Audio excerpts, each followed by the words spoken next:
Hello, everyone. Welcome back. This is our third episode of podcast. आज के topic में हम डिस्कस करेंगे मैरी क्यूरी स्कॉलरशिप को, और हम अपना एक्सपीरियंस भी शेयर करेंगे और इसका ओवरऑल प्रोसेस, एलिजिबिलिटी क्राइटेरिया क्या है, डॉक्यूमेंटेशन कैसे करनी है और अप्लाई कैसे करना है, किस साइट पे आपने अप्लाई करना है, स्कॉलरशिप्स के बेनिफिट्स क्या हैं, पर्क्स क्या हैं, और अल्टीमेटली कैरियर आउटकम होती हैं स्कॉलरशिप को लेके। और इस पॉडकास्ट में हम जो आपकी वीजा, ट्रैवलिंग और ज्वाइनिंग एक्सपीरियंस है वो भी शेयर करेंगे। तो लेट्स स्टार्ट द पॉडकास्ट। तो आज का जो पहला क्वेश्चन है वो मैं मेयर से पूछूंगा कि what is actually Marie Curie scholarship and is it really worth it? Assalamu alaikum. I think Marie Curie scholarship is is a European scholarship funded by European Commission, और ये स्कॉलरशिप बेसिकली अलाउ करता है। The main purpose इसका ये है, PhD वाले scholarship का। और दो किस्म के स्कॉलरशिप होते हैं, एक पीएचडी वाला होता है और एक पोस्ट डॉक का होता है। तो फिलहाल हम बेसिकली इस पॉडकास्ट में पीएचडी के स्कॉलरशिप के बारे में बात करेंगे।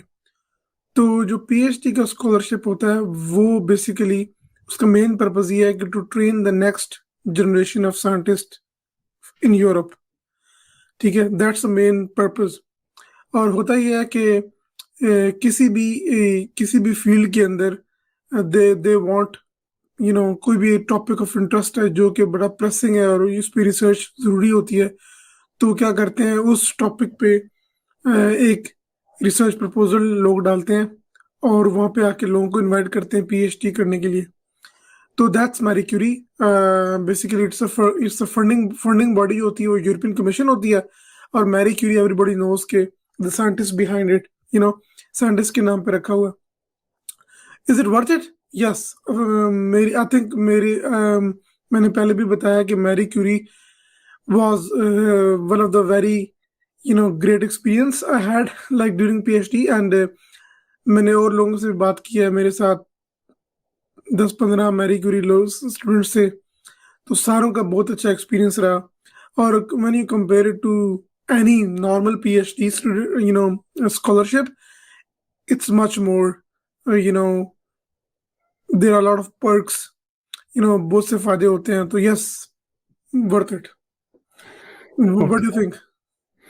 मेरा भी आई थिंक सेम आंसर है इसमें, बट मैं ये ऐड करना चाहूँगा कि जो मैरी क्यूरी है वो फीमेल लेडी थी, पॉलिश साइंटिस्ट थी, और उसने बहुत ज़्यादा काम किया फिजिक्स में और केमिस्ट्री में। इसने रेडियो एक्टिव मटेरियल्स के बारे में बहुत ज़्यादा है वो रिसर्च की बेस पे उसको एक नोबेल प्राइज़ मिला, मगर बाद में उसको 2 और नोबेल प्राइज़ मिले। वो सिंगल लेडी है हिस्ट्री में जिसको मल्टीपल नोबेल प्राइज़ मिले। फिर उसके नाम की बेस पे ये स्कॉलरशिप है, मैरी क्यूरी स्कॉलरशिप। तो Marie Curie scholarship as such जो है वो फैंटास्टिक अपॉर्चुनिटी है, specially for international student, I will say अपने एशियन स्टूडेंट्स के लिए, कि उनको जो है वो यूनिवर्सिटी हायर कर और आप आके काम करते हैं, एक प्रोजेक्ट को लीड करते हैं, और जो है वो आपको सारा जो है वो benefits in terms of monetary benefits, support, हर तरह की सपोर्ट मिल रही होती है। तो एक तरह से आपका जो है वो टीम वर्किंग और लीडरशिप स्किल्स भी साथ साथ बिल्ड हो रही होती हैं, जो कि एक नॉर्मल पीएचडी स्टूडेंट में नहीं बिल्ड हो रही होती। तो मैं ये कहूँगा कि मतलब is it really really really worth it? If you get a chance, just definitely go for this. Okay, so let's move to the next question. And our next question is, what fields are actually included in this scholarship?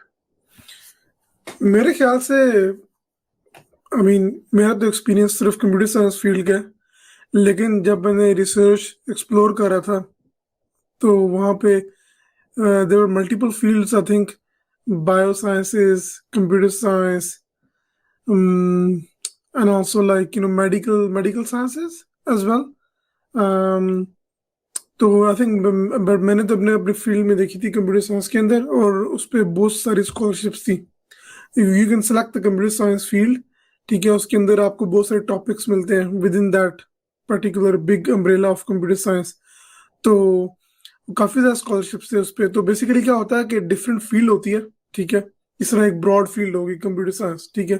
उसके under जितने भी areas जो उसके under आते हैं, ठीक है, जो उससे लिंक होते हैं, उनके अंदर जो है ना फील्ड जो होता है स्कॉलरशिप होता है। अब जरूरी नहीं है कि हर फील्ड के अंदर, इन हर टॉपिक के ऊपर, ठीक है, एक एक स्कॉलरशिप हो। तो बेसिकली क्या होता है, जब आप स्कॉलरशिप देखते हैं तो आप एक ब्रॉड फील्ड सेलेक्ट करते हैं कि मुझे इस फील्ड के अंदर स्कॉलरशिप दिखाएं। उसके अंदर रिसर्च एरियाज होते हैं, ठीक है।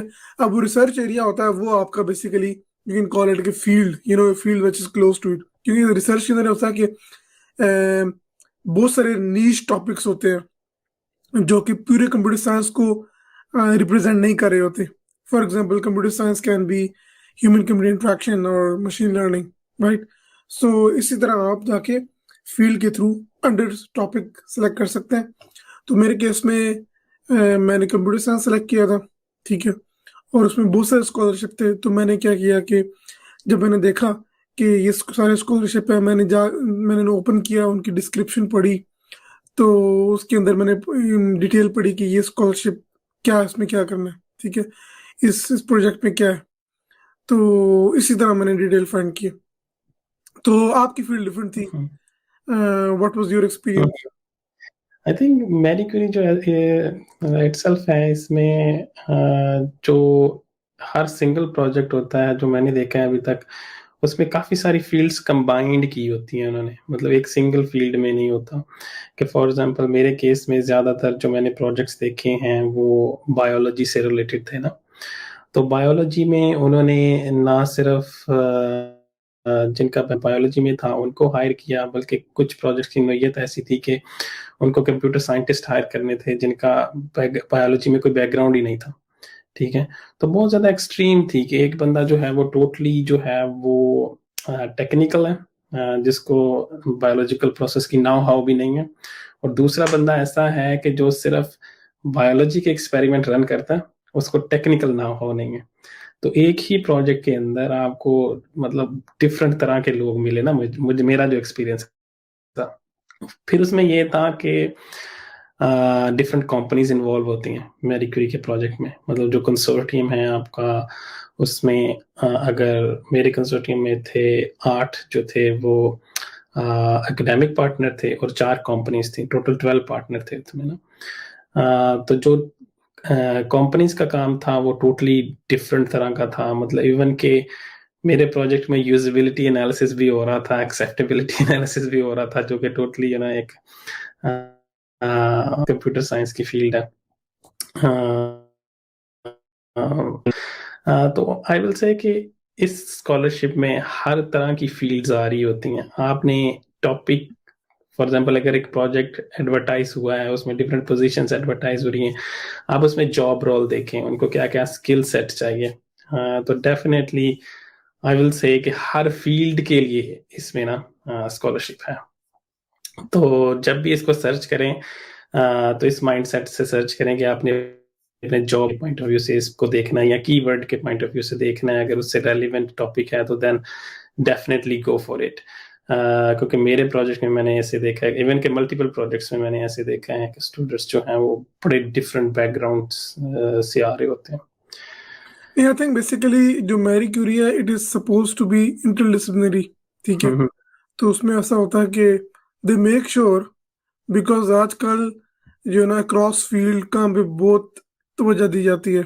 और एक्चुअली सॉलिड काम वही होता है जो कि डिफरेंट फील्ड को अप्लाई करके होता है।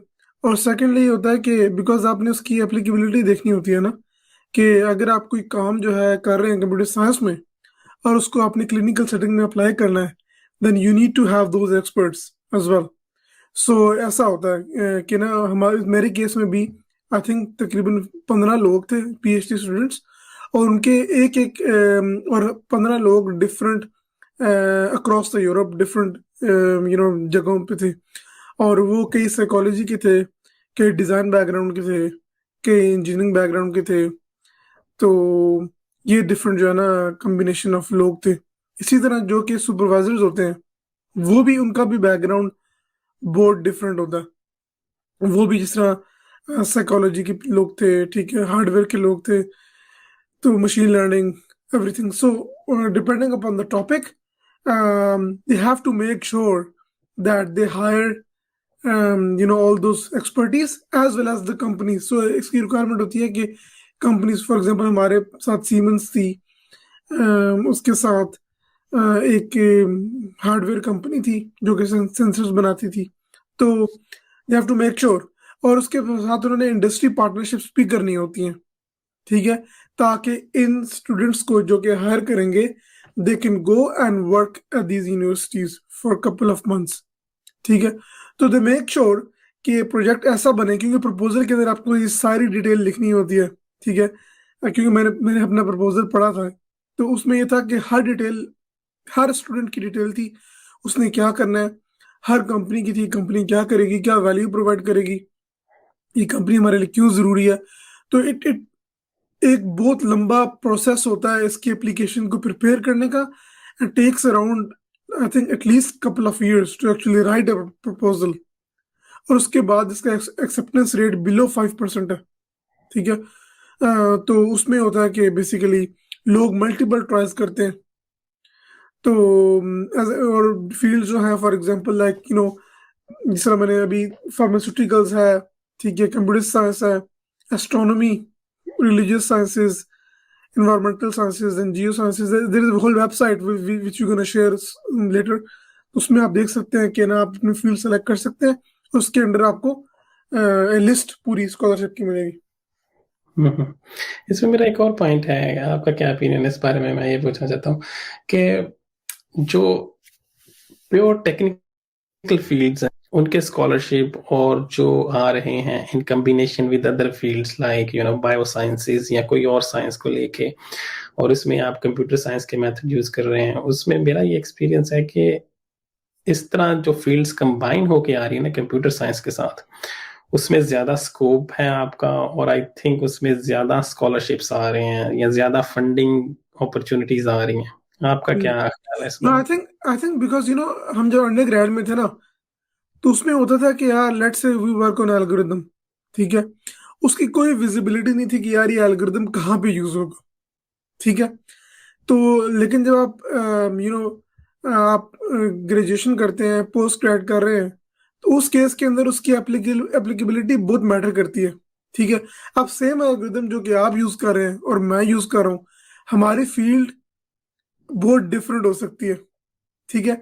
तो इसी तरह आई थिंक जैसे हमने लास्ट टाइम मैंने बात की थी कि यार कि इस ट्रांसफरेबल स्किल को अप्लाई कहाँ पे करना है, तो इसी तरह आपने देखें, आप पीएचडी के दौरान, पोस्ट ग्रेड के दौरान आप कोई सिर्फ एक एल्गोरिथम तो नहीं बना सकते, you have to make sure कि दिस इज यूजफुल, ठीक है।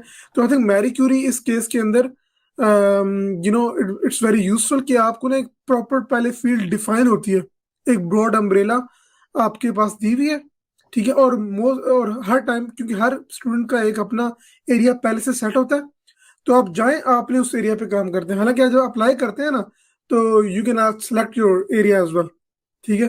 तो आपको पहले से एक अम्ब्रेला मिली हुई है, ठीक है, और most likely you can work on that topic. Change होता है of course depending upon your interaction with the supervisor, लेकिन एक आपको एक प्लेट में रख के एरिया दिया हुआ है।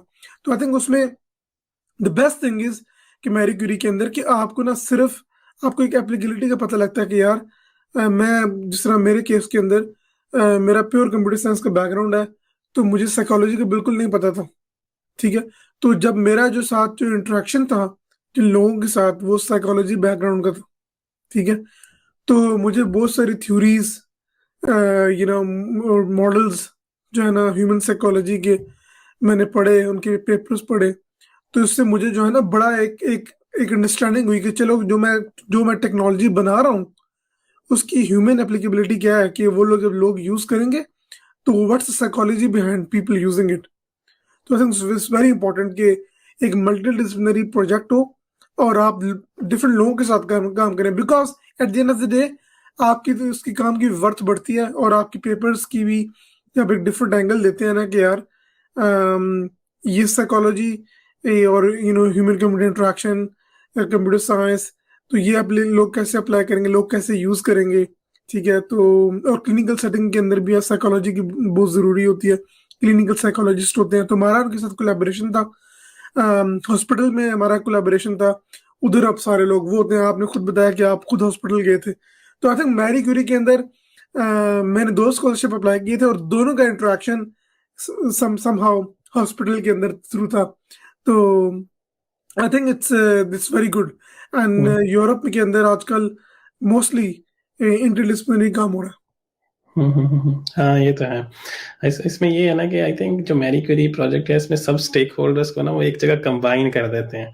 मतलब कि जो पूरा प्रोसेस है वो एंड टू एंड हो रहा होता है कि हम अक्सर केसेस में जो पीएचडी स्टूडेंट है उसको टेक्निकल एस्पेक्ट का पता होता है बट उसका यूज केस का पता नहीं होता। इस केस में जो है ना वो सारा उन्होंने एक ही प्रोजेक्ट में कंबाइन किए होते हैं ताकि जो उसका एंड रिजल्ट है वो इन अ फॉर्म ऑफ यानी या प्रोडक्ट आए या in a form of an algorithm आए या एटलीस्ट कोई उसको जो नेक्स्ट स्टेज उनकी है इन्फॉर्म करनी है। अगर उसकी क्लिनिकल एप्लीकेशन है तो क्लिनिकल सेटिंग में उसको डिप्लॉय किया जाए, लार्ज स्केल पे नहीं, एक्सपेरिमेंटल स्टेज पे, और उसके रिजल्ट्स जो हैं वो दिखाए जाएं कि कैसे होते हैं। और अक्सर ये प्रोजेक्ट फंड हो रहे होते हैं यूरोप की जो नीड होती है अगले 5 सालों में 10 सालों में, इस पॉइंट ऑफ व्यू से वो फंड देते हैं प्रोजेक्ट्स को। Okay, so let's move to the next question. So our next question is, in what countries is this scholarship offered? I think पूरे यूरोप के अंदर इंक्लूडिंग टर्की। ठीक है, यूरोपियन यूनियन, जितने कंट्रीज हैं, Austria, Belgium, Bulgaria, Romania, Italy, even Israel. I can see like in Greece, Sweden, Switzerland. So पूरे Europe के अंदर जो यूरोप कॉन्टिनेंट है, इंक्लूडिंग इसराइल, तो वहाँ पे ये आपको सारे स्कॉलरशिप मिलते हैं। You can choose the country, और उसके अंदर आप कंट्री चूज करें, अपनी फील्ड चूज करें, और then you can find all the scholarships there. अक्सर मैंने स्टूडेंट्स को ये क्वेश्चन पूछते देखा है कि यूके तो ब्रेक्सिट के बाद यूरोप से अलग हो गया, तो या यूके अभी तक ये मैरी क्यूरी स्कॉलरशिप ऑफर कर रहा है या नहीं कर रहा? अरे मेरा भी एक क्वेश्चन था, बिकॉज आई रिमेम्बर कि ना जब हम लोग पीएचडी कर रहे थे ना, तो उस टाइम ब्रेक्सिट का सीन चला हुआ था। तो हम लोग जो है, हम हमें था कि यार हमारी फंडिंग का क्या बनेगा ना, कि क्योंकि वो बड़ी न्यूज में आ रहा था कि 31 दिसंबर के बाद ये हो जाएगा, वो हो जाएगा। तो we were worried about that. So हमने फिर जाके कांटेक्ट किया कि हमारे केस में क्या होगा ना। तो उस टाइम उन्होंने हमें बताया था कि यू वोंट बी अफेक्टेड। उसके बाद मैंने इतनी रिसर्च नहीं की कि यार इसके अंदर मतलब उन्होंने निकाल दिया है कि अंदर ही है। तो अभी just I was just looking at it. तो you can select UK and you can see like lot of scholarships there. हाँ, UK is still offering Marie Curie, मगर यूके ने मैरी क्यूरी के साथ साथ अभी दूसरे और भी रिसर्च काउंसिल जो इन्होंने अभी बनाई हैं यूकेआरआई के नाम से ना, तो आई थिंक उनके थ्रू भी अब ये सिमिलर तरह के स्कॉलरशिप अब ज्यादा फोकस कर रहे हैं यूके वाले, जो पहले नहीं थे। लेकिन आपको नहीं लगता कि यार यानी कि शुरू के अंदर जब यूरोपियन यूनियन का जो पार्ट था, तो कुछ ऐसी ग्रांट्स होती हैं जो कि यूरोपियन यूनियन अपने सारे कंट्रीज को देता है। आपके you part of a bigger network, a bigger group of countries, तो आपको ग्रांट्स मिलती हैं। तो वो ग्रांट्स कम हुई हैं, लाइक ऑफ कोर्स यूके की अपनी भी हैं, ये मैरी क्यूरी अभी तक ऑफर कर रहे हैं। लेकिन क्योंकि एक वरी ये भी थी कि जब जब ब्रेग्जिट होगा तो जो उनको जो ग्रांट्स मिलती हैं यूरोपियन यूनियन की तरफ से, वो बंद हो जाएंगी। ठीक है, तो उसके हाँ ये बाद रिसर्च एरियाज और all that. So do you have any knowledge के कुछ ऐसा फर्क पड़ा है कि नहीं? हाँ मैंने मतलब अक्सर प्रोफेसर लेवल डिस्कशंस में ये सुना है कि आफ्टर ब्रेक्सिट ना, पहले तो ये होता था ना कोलैबोरेशन में काफी ज्यादा वर्क हो रहा होता था, या कोलैबोरेशन में काफी सारे ये छोटे मोटे जो प्रोजेक्ट्स थे ये सबमिट करते रहते थे ना, या एफर्ट कंटिन्यू रहती थी। ठीक है, मगर ब्रेक्सिट के बाद ये वाजे फर्क पड़ा है उस फंडिंग राउंड में। ठीक है, जिनमें इजीली पार्टिसिपेट करते होते थे जो अक्सर यूरोपियन बॉडीज प्रोवाइड करती थी ना, तो रेजिस्टेंस तो आई है यूरोप की तरफ से, not only from the government side but also from the the people और द प्रोफेसर्स देयर, ठीक है, वो अब इनके साथ कोलैबोरेशन में उस तरह जो है वो प्रोजेक्ट्स जो हैं वो सबमिट नहीं कर रहे। अब ज्यादा फोकस जो मैंने देखा मेरे ग्रुप का शिफ्ट हुआ ना, क्योंकि मेरे ग्रुप में जो थे वो IMI फंडेड प्रोजेक्ट्स भी थे, ठीक है, ये मैरी क्यूरी के फंडेड प्रोजेक्ट्स भी थे, इवन दो दो प्रोजेक्ट्स थे ना। तो IMI जो है वो इनोवेटिव मेडिसिन इनिशिएटिव है यूरोप का ना, तो मेजर चंक जो है उसकी फंडिंग वो यूरोप से आ रही होती है, और उसमें ना डिफरेंट जो हैं इंडस्ट्रियल पार्टनर्स होते हैं, फार्मास्यूटिकल कंपनीज होती हैं बड़े लेवल की ना, वो फंड करती हैं। तो जो फंड है ना वो डिफरेंट जगहों से आ रहा होता है, तो मेजर चंक यूरोप की तरफ से आ रहा होता है। तो जब वो प्रोजेक्ट्स हमारी लैब में था ना, तो हमें ये कंसर्न था कि ये प्रोजेक्ट्स में भी जो इसका जो लीड है ना वो अब मे बी यूके का, ठीक है, वो मे बी लीड जो है वो यूरोप में से हो रहा हो ना। तो लकीली वो ब्रेक्सिट से पहले पहले सारा प्रोसेस कंप्लीट हो गया और वो मिल गया, तो उसमें कोई इश्यू नहीं हुआ। मगर उसके बाद जो देखा गया ना ट्रेंड वो ये था कि जो ग्रांट एप्लीकेशन सबमिशन थी विद यूरोपियन पीपल वो नीचे जा रही थी, और जो यूके के अंदर इटसेल्फ ग्रांट्स थी ना छोटी मोटी, या जो भी यूके गवर्नमेंट ऑफर कर रही थी, इन्होंने अपने प्रोग्राम अब काफी ज्यादा इंट्रोड्यूस करवाए हैं यूके वालों ने ना। तो ट्रेंड इस तरफ ज्यादा, इवन के कुछ प्रोफेसर्स को मैंने देखा है कि आफ्टर ब्रेक्सिट यूरोपियंस को वो यूके छोड़ के भी चले गए नहीं, वापस। बिल्कुल बिल्कुल सही है, क्योंकि आई रिमेम्बर कि उस टाइम पे इतनी नेगेटिव पब्लिसिटी थी ना, तो no, specially Europeans they were very worried about, क्योंकि हर मेरी यूनिवर्सिटी के अंदर भी काफी यूरोपियन स्टूडेंट्स थे, प्रोफेसर्स थे, ठीक है। तो एवरीबॉडी वाज वेरी वरीड, तो उन्होंने क्या किया कि उन्होंने पहले से ही ना जॉब्स देखना शुरू हो गई, ठीक है। तो काफी लोग काफी लोग गए ना, तो हमने कहा यार ये क्या हो रहा है, ये तो हर कोई छोड़ के जा रहा है ना, अच्छे अच्छे प्रोफेसर छोड़ के चले गए। लेकिन बाद में आ भी गए, कुछ वापस भी आ गए। लेकिन ये है कि द पॉइंट इज कि काफी लोग गए हैं, और इसी वजह से गए हैं कि बिकॉज वो यूरोपियन है खुद, ठीक है, किसी और कंट्री से हैं, यूरोप से। तो वो कहते थे कि यार ये क्या हो रहा है ना, तो उनको अच्छा नहीं फील हुआ, ठीक है। और उनको लगा कि यार ये अब क्लोज, बिल्कुल क्लोज जा रहे हैं, तो हम we should go back to Europe, और चले भी गए काफी लोग। सही। अगर इसमें मैं एक और क्वेश्चन पूछूं कि आपके एक्सपीरियंस के according what is the best country to choose Marie Curie fellowship, what do you say? यार मेरे केस में ना I was very very clear, ठीक है। अब मेरे केस में जो है, मतलब मैं बहुत क्लैरिटी थी, वो ये थी कि यार मैंने इंग्लिश स्पीकिंग कंट्री में जाना है, तो आई थिंक इसके अंदर एक ही कंट्री आता है जो इंग्लिश स्पीकिंग है। तो मैं आपको, मैंने बताया कि मुझे जर्मनी में भी ऑफर हुई थी, तो because I had experience in Korea of language barrier, तो that was one of the reason I left Korea, language की वजह से। तो I was very clear about that. I think Ireland भी है, यस ऑफ कोर्स आयरलैंड भी है, लेकिन मैं यूके में मेरा था। अगर आयरलैंड में मिलती तो शायद मैं चला जाता, ठीक है, क्योंकि इंग्लिश स्पीकिंग है। द पॉइंट इज के आपकी पर्सनल कैपेसिटी में जो आपकी चीजें आपको प्रेफरेंस करती हैं वो लेकिन ये है कि of course you can choose. मेरे साथ कोलीग थे स्पेन से, स्वीडन से, उसके अलावा पुर्तगाल से थे, टर्की में भी थे। तो if you want to visit Turkey, if you live in Turkey, right, and save lot of money, you should go to Turkey. You can eat halal food. So I think I think आपकी personal preference पे depend करता है, ठीक है। मेरे case में मैं बहुत क्लियर था, ठीक है, कि मैंने यहाँ पे जाना है। अगर मुझे शायद ना मिलती यूके के अंदर, ठीक है, मैं अप्लाई करता ना मिलती, तो शायद मैं अपना क्राइटेरिया चेंज कर लेता, ठीक है। तो आई थिंक उस टाइम पे आपकी जो भी प्रेफरेंसेस होती हैं, तो लेकिन आप क्यों आए यूके? यार लकीली मैंने तो डिसाइड ही कुछ नहीं किया हुआ था किधर जाऊंगा ना, मैंने मेरा डेफिनेटली ये था कि मैं इंग्लिश स्पीकिंग कंट्री में जाना चाहता हूँ ना। तो मैं GRE वगैरह की तैयारी कर रहा था उन दिनों ना, जब मैं थर्ड सेमेस्टर में था काइस्ट में। तो लकीली मुझे रमजान चल रहा था उधर ना तब। तो हम क्या करते थे कि सैरी करके ना थोड़ी सी वॉक करने जाते होते थे मॉर्निंग को ना, काइस्ट के अंदर ही। तो मुझे मेरे एक दोस्त ने बताया कि इस तरह मैरी क्यूरी फेलोशिप है, उस पे अप्लाई करो, ट्राई करो उसके लिए ना।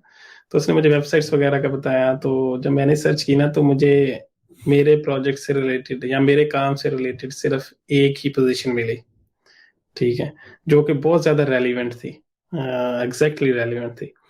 तो मैंने वो थी, मतलब मैंने मतलब काम जो था वो जर्मनी में भी सिमिलर तरह का हो रहा था, क्योंकि प्रोजेक्ट के पार्टनर थे ना, 12 पार्टनर थे, 8 उसमें एकेडमिक पार्टनर थे, तो जर्मनी प्लस यूके ना, तो ये ऑप्शंस थी मेरे पास तब उस प्रोजेक्ट में।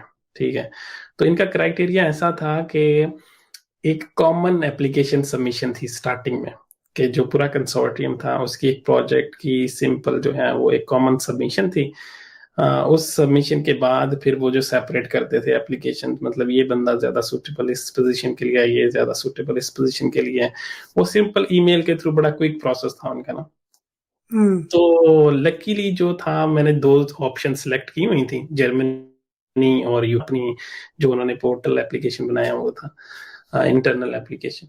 तो मुझे यूके वालों की मेल आ गई, ठीक है, उसके बाद कि आप जो हैं वो अपना जो सीवी और जो कवर लेटर है ना वो हमें सेंड कर दें इस एड्रेस पे, ये हमारी पोजीशन एडवर्टाइज हुई है यूनिवर्सिटी वेबसाइट पे ना, आप इसके थ्रू अप्लाई कर लें। ठीक है। अच्छा, मेरे केस में ऐसा बिल्कुल नहीं था। मेरे केस में ऐसा था कि आप कॉमन एप्लीकेशन थी स्टार्टिंग में, सब जो है वो स्टूडेंट्स एक ही तरह में मतलब एप्लीकेशन सबमिट कर रहे थे। Don't know what happened in between, किस तरह लेकिन उन्होंने ये एप्लीकेशन कोई इनका अपना पोर्टल था, यानी कि जो कि यूरोपियन कमीशन का पोर्टल था, या नहीं, इन्होंने अपना बनाया हुआ था? वो जो होती है ना आपके प्रोजेक्ट की वेबसाइट, ठीक है, अच्छा अच्छा अच्छा, सही। उसी में ही उन्होंने कोई फॉर्म इंटीग्रेट किया हुआ था उसके अंदर ही। मेरे केस में था कि हर हर यूनिवर्सिटी अपने लोग अपनी मर्जी से हायर कर रही है। आई रिमेम्बर कि हमारा जो एक बंदा, उसने 1.5 साल बाद ज्वाइन किया, बिकॉज वो यूनिवर्सिटी हायर ही नहीं कर सकी कोई बंदा। तो हर यूनिवर्सिटी अपने हायरिंग सेपरेटली डील कर रही थी। तो अगर आपने अप्लाई करना है, तो मेरा for example in my case, जो आपको जो पहला स्टेप है ना वो स्किप हो गया, you straight go to the second step. I think hmm, उसके अंदर चांसेस कम होते हैं, बिकॉज अगर आपने एक ही जगह पे अप्लाई किया है, तो hmm, you're less likely to be accepted in one place, अगर आप 2-3 जगह पे अप्लाई करें। हम्म। तो I think that was very good कि अगर आप एक ही जगह पे इकट्ठे कर लें, उसके बाद you pick cherry pick the best one, और उनको मिक्स एंड मैच करके और इकट्ठे करें। मतलब इसमें काफी ज्यादा वो भी हो सकता है ना कि पर्सनल फेवर भी दी जा सकती है स्टार्टिंग में ही। अक्सर मैंने देखा है कि यूरोपियन जो हैं वो प्रेफर करते हैं कि यूरोप की एक कंट्री से बंदा मूव होकर दूसरी कंट्री में आए, वो उनके लिए ज्यादा इजी होता है ना कि एक बंदा जो टोटली एशिया से उठ के आ रहा हो। मैंने यूरोप में स्पेशली ये देखा है अच्छा। कि हाँ, फॉर एग्जांपल एक बंदा जो है वो पहले से ही फॉर एग्जांपल डच है, हम्म ठीक है, नीदरलैंड में रह रहा है, वो उधर काम कर रहा है, ठीक है, और उनको पोजीशन चाहिए जर्मनी में, ठीक है, और सेम तरह का बंदा जो है वो उनको एशिया से मिल रहा है। मसला इधर होता है वीजा प्रोसेसिंग में, वीजा प्रोसेसिंग बहुत ज्यादा टाइम लेती है। ठीक है, फिर वो क्या करते हैं, प्रेफर करते हैं कि भैया जो जल्दी ज्वाइन कर सकता हो ना बंदा, उसको ज्यादा प्रेफरेंस मिल रही होती है। मगर अक्सर केसेस में जिधर मतलब रेलिवेंट टैलेंट ही नहीं है उनके पास और हम्म ऑप्शन ही नहीं है, फिर जाहिर बात है उनके पास उन्होंने जो उनको बंदा मिला है जो ईरान से है या चाहे वो पाकिस्तान इंडिया से है, वो डेफिनेटली वो कंसिडर करते हैं। मगर इस मेरा मेरा बेसिकली यूके का एक्सपीरियंस है, और मेरे एक्सपीरियंस में, ऑफ कोर्स यूके के, आपने जिसने बताया कि यूके में these things don't matter, they don't care if where are you from. ठीक है। अगर आपका रेलेवेंट काम है, ठीक है, तो they will pick you up. मगर ये जो वीजा प्रोसेसिंग वाली बात है, बैक एंड पे सारे कंसीडर कर रहे होते हैं कंट्रीज वाले ना। तो यूके में भी हो रही होती है, यूरोप में भी हो रही होती है डेफिनेटली। इवन के जो आपको अगर आपने देखा हो, जब ये ऑफर करते हैं जो हमारा, आई थिंक आगे क्वेश्चन भी हमने डिस्कस करना है, ये कंडीशनल ऑफर देते हैं ना आपको। हाँ, ऑफ कोर्स। कंडीशनल ऑफर होती है कि अगर आपको वीजा मिलता है उस केस में। But coming back to the original question, countries, I think सब कंट्रीज में ये ऑफर हो रहा होता है, जैसे आपने बताया यूरोपियन कंट्रीज में और यूके इंक्लूडेड। कुछ कंट्रीज फॉर एग्जांपल जो है स्विट्जरलैंड, आई थिंक वो यूरोप का पार्ट तो नहीं है, बट नहीं, यूरोप का पार्टी है I Switzerland. I don't think so. But Marie Curie में उन्होंने आई थिंक कोई एग्रीमेंट है उनका साथ ना, स्विट्जरलैंड का, तो वो उनको भी स्कॉलरशिप मिलती है, मैरी क्यूरी स्कॉलरशिप मिलती है उधर। But I am not sure they are officially the part of EU, I am not sure. Switzerland, हाँ, Switzerland. I don't know. Of course, they are in Europe, but I'm not sure if they're part of EU or not. Okay, I am not sure इधर। क्योंकि मेरे project में कुछ students थे, वो Switzerland में थे, तो वो बताते थे कि हाँ जो है वो ईयू का एग्रीमेंट है स्विट्जरलैंड के साथ। मेरी So I just Google it. So कहते हैं कि Switzerland is not an EU or EEA member, but is a Yeah. part of single market. Yeah. So single like within the continent, but within EU का member नहीं। entity, वो EU की regulations follow नहीं करते, implement नहीं होती। Even तो हम यही कहते हैं कि ईयू का पार्ट है, क्योंकि सारा कुछ लगता है, बट दे आर सेपरेट। तो मैरी क्यूरी के केस में उनका एग्रीमेंट हुआ है उनके साथ। तो इस तरह की कुछ कंट्रीज भी हैं जिनका एग्रीमेंट है, बट वो ईयू का पार्ट नहीं है। Just like UK now. Exactly. Okay, मगर एक बात है, अगर आपने एक और चीज आपने पॉइंट में ज़हन में रखनी है कि अगर आप देख रहे हैं सैलरी वाइज कंट्रीज को, तो उसमें वो जो है वो फैक्टर होता है, आपकी सैलरी के साथ मल्टीप्लाई होता है टैक्स को कंसीडर करते हुए ना पार्टिकुलर कंट्री में। अगर आप यूके में हैं तो I think you will get the highest amount. अगर आप आई थिंक किसी पुर्तगाल में हैं या किसी इस ऐसी कंट्री हैं जिधर टैक्स रेट ज्यादा नहीं है, तो then the country factor will be low. तो वो जब आपकी बेस सैलरी से मल्टीप्लाई होगा तो आपको सैलरी कम मिलेगी उन कंट्रीज में। तो ये भी थोड़ा सा फैक्टर है कंट्रीज को कंसीडर करने का। अच्छा। I mean, in the beginning, I don't think so. There is enough difference. No, definitely there is like you will not feel a difference actually when you are living in that country, क्योंकि जो उन्होंने tax rate है या जो भी आपकी salary से deduction होनी है वो ऑलरेडी कंपनसेट की हुई है ना। क्योंकि देखिए, अगर आप यूके में आएंगे तो आपको टैक्स भी पड़ेगा, तो सैलरी शायद जितनी मर्जी ज्यादा हो मिलेगी तो आपको कम। एग्जैक्टली वो कंपनसेट किया हुआ है ना उन्होंने कि फेयर रहे उनका जो कंपनसेशन है टैक्स डिडक्शन के। Okay, let's move to the next topic, which is the eligibility criteria. So what do you think, like what is the optimal criteria or what is the minimum criteria to get a fellowship? यार minimum criteria तो आपके पास masters होना चाहिए, ठीक है। दूसरा ये है कि आपको I think last time 6 months you should not have lived in that country जहाँ पे आप अप्लाई कर रहे हैं, ठीक है। और मास्टर्स होना चाहिए। I think that's the only requirement in my case. Sorry, more than 12 months in past 3 years. So अगर let's say आप यूके अप्लाई कर रहे हैं तो आपने यूके में 12 महीने पिछले 3 साल से ज्यादा नहीं ना रहा हो आपने। तो मेक श्योर के अगर आपने मास्टर्स किसी यूरोपियन कंट्री से किया तो आप पिछले 12 महीने के अंदर जो है 3 साल के अंदर 12 महीने से ज्यादा रहे हैं तो you can not apply in that country. तो आप चाहे कितने भी रेलेवेंट हो, ठीक है, according to the law you can not apply. तो because I had some students जिन्होंने उनकी लैब जो थी वो बहुत रेलेवेंट थी। ये जॉब उन्हीं की लैब में आई थी, उनकी अपनी लैब में आई थी, और वो प्रोफेसर के साथ पिछले 3-4 सालों से काम कर रहे थे और बहुत रेलेवेंट थे, but they could not apply. इसी वजह से हमारा एक डिले हो गया। एक स्टूडेंट जो है वो बिकॉज ऑफ दैट रेगुलेशंस उसने पहले अप्लाई किया, उसके बाद पता लगा कि यार ये लॉ होता है, तो उसके बाद वो रह गया। तो ये बहुत ज़रूरी है कि आप ये देखें। उसके बाद इंग्लिश लैंग्वेज होनी चाहिए, ठीक है, एक पर्टिकुलर रिक्वायरमेंट होती है, यूनिवर्सिटी की अपनी रिक्वायरमेंट होती है, तो वो इंग्लिश लैंग्वेज आपको आनी चाहिए। मास्टर्स होना चाहिए। अच्छा, अगर आपने पीएचडी आपके पास है तो आप अप्लाई नहीं कर सकते, ठीक है। और ऑफ कोर्स जो कि आपकी जो लैंग्वेज के अंदर आपकी कैपेबिलिटी वो लोग एवेल्युएट करेंगे कि यार so not language but the field, कि आपकी फील्ड के अंदर क्या आपने काम किया, बैकग्राउंड काम किया। तो I think these are the only requirements. बाकी रिक्वायरमेंट्स होंगी यूनिवर्सिटी की, ठीक है।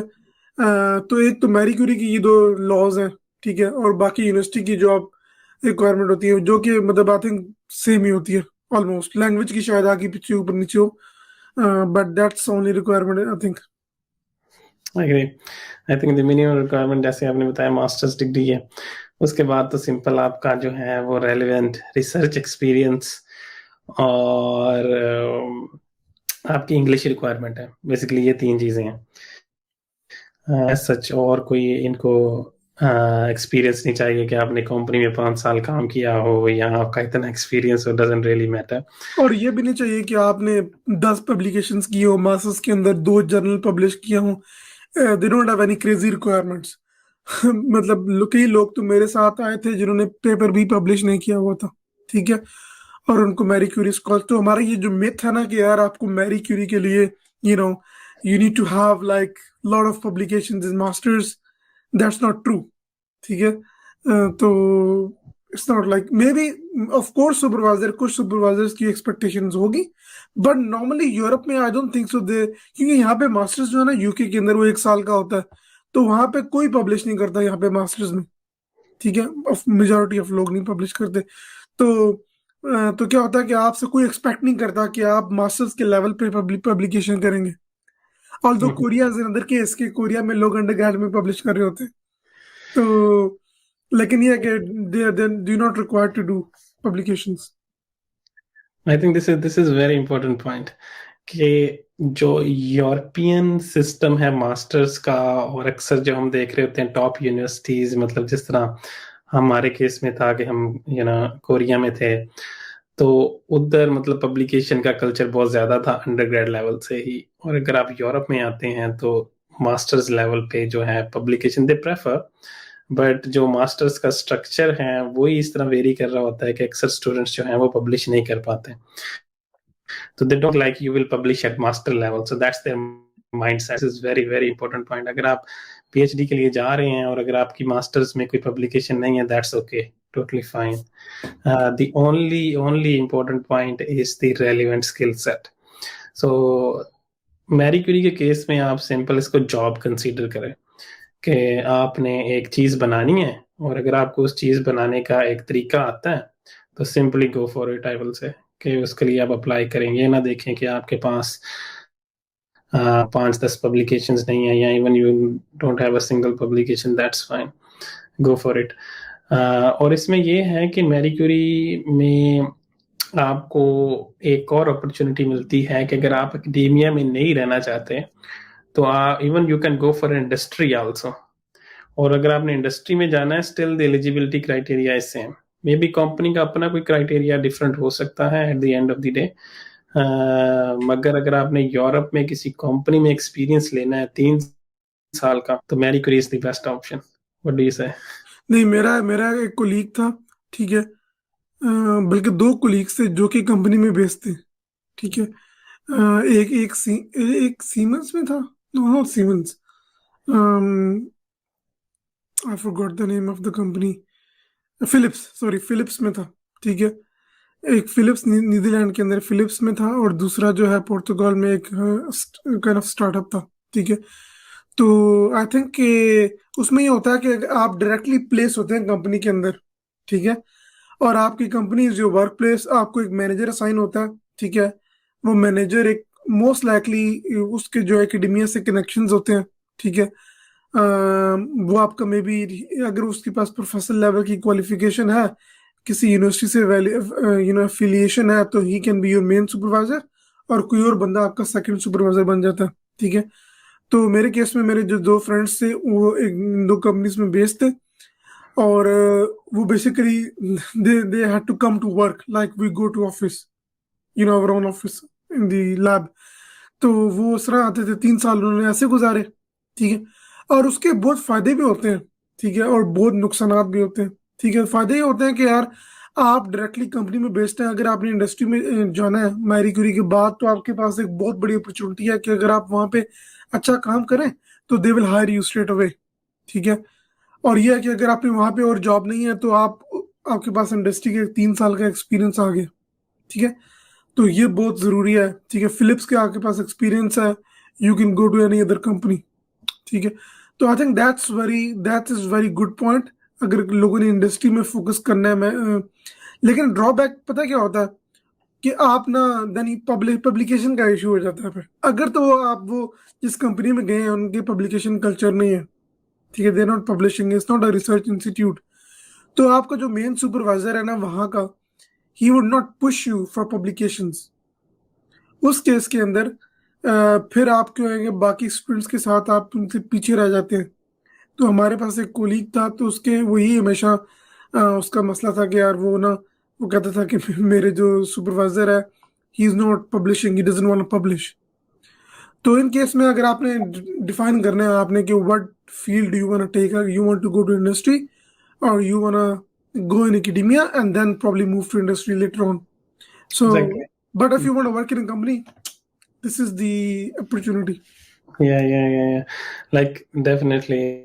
तो आपका माइंडसेट है कि आपने जॉब करनी है, या आपने जॉब एक्सपीरियंस लेना है और आपका इंटरेस्ट इतना नहीं है पब्लिकेशंस के अंदर या साइंस के अंदर इटसेल्फ, कि आप ज़्यादा जो है वो चीज़ें एक्सप्लोर नहीं करना चाहते, but you want to build things, ठीक है।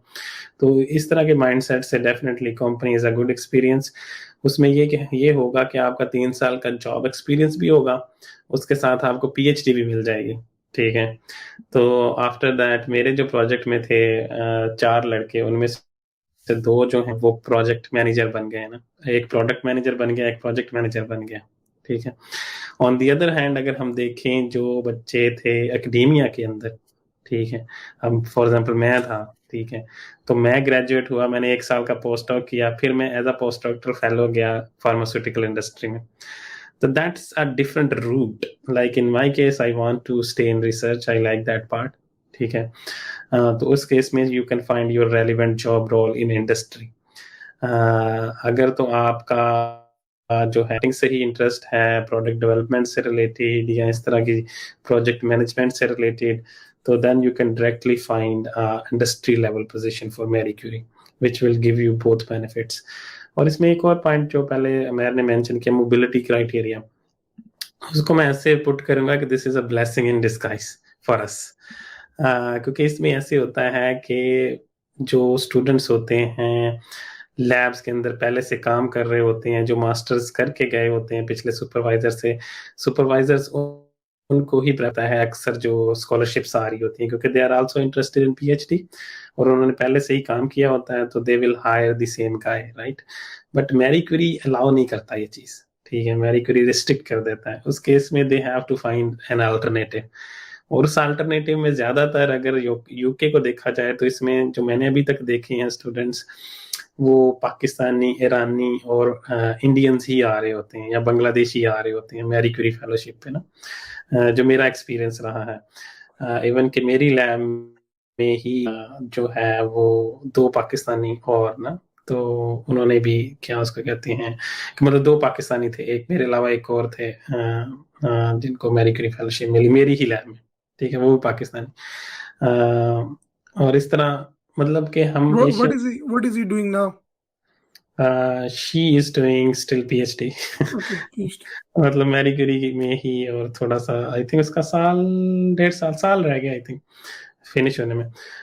मगर नटशेल हम लोगों को ज्यादा जो है वो चांस होता है कि हम इजीली सिलेक्ट हो जाएं इस जैसी पोजीशंस पे, और they are highly funded and you know they are good, which we will talk, which is exactly our next question.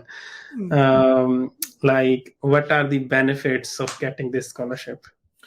यार फर्स्ट ऑफ ऑल के बेनिफिट जिस तरह हमने पहले बताया कि आपको सैलरी यानी कि पोस्ट डॉक लेवल की मिलती है। हाँ, अपने पीएचडी के दौरान आपको पोस्ट डॉक लेवल की सैलरी मिल रही है, पहला पॉइंट तो ये। दूसरा पॉइंट है कि आपको एक लिविंग अलाउंस मिलता है, मोबिलिटी अलाउंस मिलता है, ठीक है। उसके अलावा फैमिली अलाउंस भी मिलता है अगर आपकी फैमिली है, ठीक है, जो कि किसी और आपको पीएचडी में नहीं मिलेगा यूरोप के अंदर, ठीक है। और तीसरा चौथा पॉइंट ये है कि उनको आपको हर यूनिवर्सिटी के अकॉर्डिंगली कि आप जब यूनिवर्सिटी में, क्योंकि मेरे केस में होता था, मैं एक स्टाफ भी था और स्टूडेंट भी था, तो मेरे पास स्टाफ कार्ड भी था, स्टूडेंट कार्ड भी था। तो स्टाफ को यूनिवर्सिटी के अंदर कुछ और बेनिफिट्स होते हैं, ठीक है, डिस्काउंटेड शॉपिंग होती है, वाउचर्स, ऑल दैट स्टफ, ठीक है। आपको रिड्यूस रेट पे बस टिकट मिलता है, ट्रैवल, ऑल दिस थिंग्स। उसके अलावा जिम मेंबरशिप आपको सस्ती पड़ती है, ठीक है। और डिफरेंट चीजें हैं। और उसके अलावा दूसरा ये है कि रीलोकेशन अलाउंस मिलता है आपको, ठीक है। अगर आप स्टाफ जा रहे हैं तो रीलोकेशन अलाउंस मतलब यानी कि अगर आपको जब मूविंग के दौरान जितने खर्चे हुए हैं, ठीक है, तो university would cover that as well. तो ये चीजें आपको किसी नॉर्मल पीएचडी के दौरान, बल्कि नॉर्मल पीएचडी के दौरान आपको उल्टा आपको यू हैव टू पे all these things on your own. तो ये बेनिफिट्स होते हैं मेन जो है। अब मेजोरिटी जिस तरह आपने बताया पहले, सैलरी वो कंट्री टू कंट्री डिपेंड करती है। और the biggest perk which is you get to work visa in the UK, specially for UK, क्योंकि यूके के अंदर अगर आपने परमानेंट रेजिडेंस लेनी है तो उसके लिए आपको कम से कम 5 साल का वर्क एक्सपीरियंस होना चाहिए। तो ये 3 साल आपको दे देती है मैरी क्यूरी। देन आपको 2 साल से कहीं ना कहीं से और पकड़ना है, ठीक है। Then you get 5 year permanent residence. तो I think these are the perks that I mean जिससे मैंने बहुत फायदा उठाया। I agree. Like the biggest benefit, like, is the visa. अगर आपको ये स्कॉलरशिप मिलता है, you will get work visa. उस वर्क वीजे के नतीजे में आपको क्या होता है कि you are hired by the university, और जो भी उस यूनिवर्सिटी के एम्प्लॉयज को जो बेनिफिट्स मिल रहे होते हैं, you are enjoying the same things.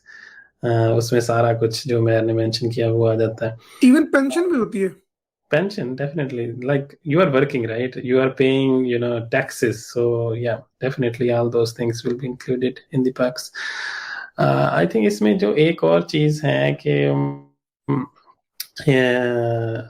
In benefits में जो बंदा है वो सारी बात है कि नॉर्मल पीएचडी से तो बहुत ज्यादा जो है वो आगे होता है, ठीक है। मगर इसके अलावा, सैलरी के अलावा, जो इस स्कॉलरशिप के बेनिफिट्स हैं, you can easily go to a conference, you will have a separate funding for that, और इस फंडिंग के अलावा आपको पब्लिकेशन के लिए ओपन एक्सेस जो फी होती है वो भी आपको सेपरेट मिल रही होती है। If you want, papers in open access journal, you can easily publish it. So Actually, you are required to do that according to the European Union. आपको वो फोर्स करते हैं कि हमने आपको पैसे दिए हैं, हमको ओपन एक्सेस करो। सही है। और इसमें ये है कि ठीक है, आप कॉन्फ्रेंसेस इजीली जो जा सकते हैं, जो कि नॉर्मल बच्चा जो है वो नहीं जा सकता। आप पब्लिकेशंस इजीली कर सकते हैं, क्योंकि ये actually these things create stress for you in your PhD. क्योंकि नॉर्मल के लिए ये होता है कि वो वर्क हार्ड करता है, उसने पेपर लिखा है, but now he is on a phase के उसने डिसाइड करना है कि मैंने इसको पब्लिश किधर करना है, ठीक है। उस पब्लिकेशन प्रोसेस में ही अगर उसको 1 साल लग जाता है, ठीक है, तो फंडिंग नहीं है, इस तरह की चीजें, तो वो बहुत बड़ा ना डिस्करेजमेंट होती है एक स्टूडेंट के लिए।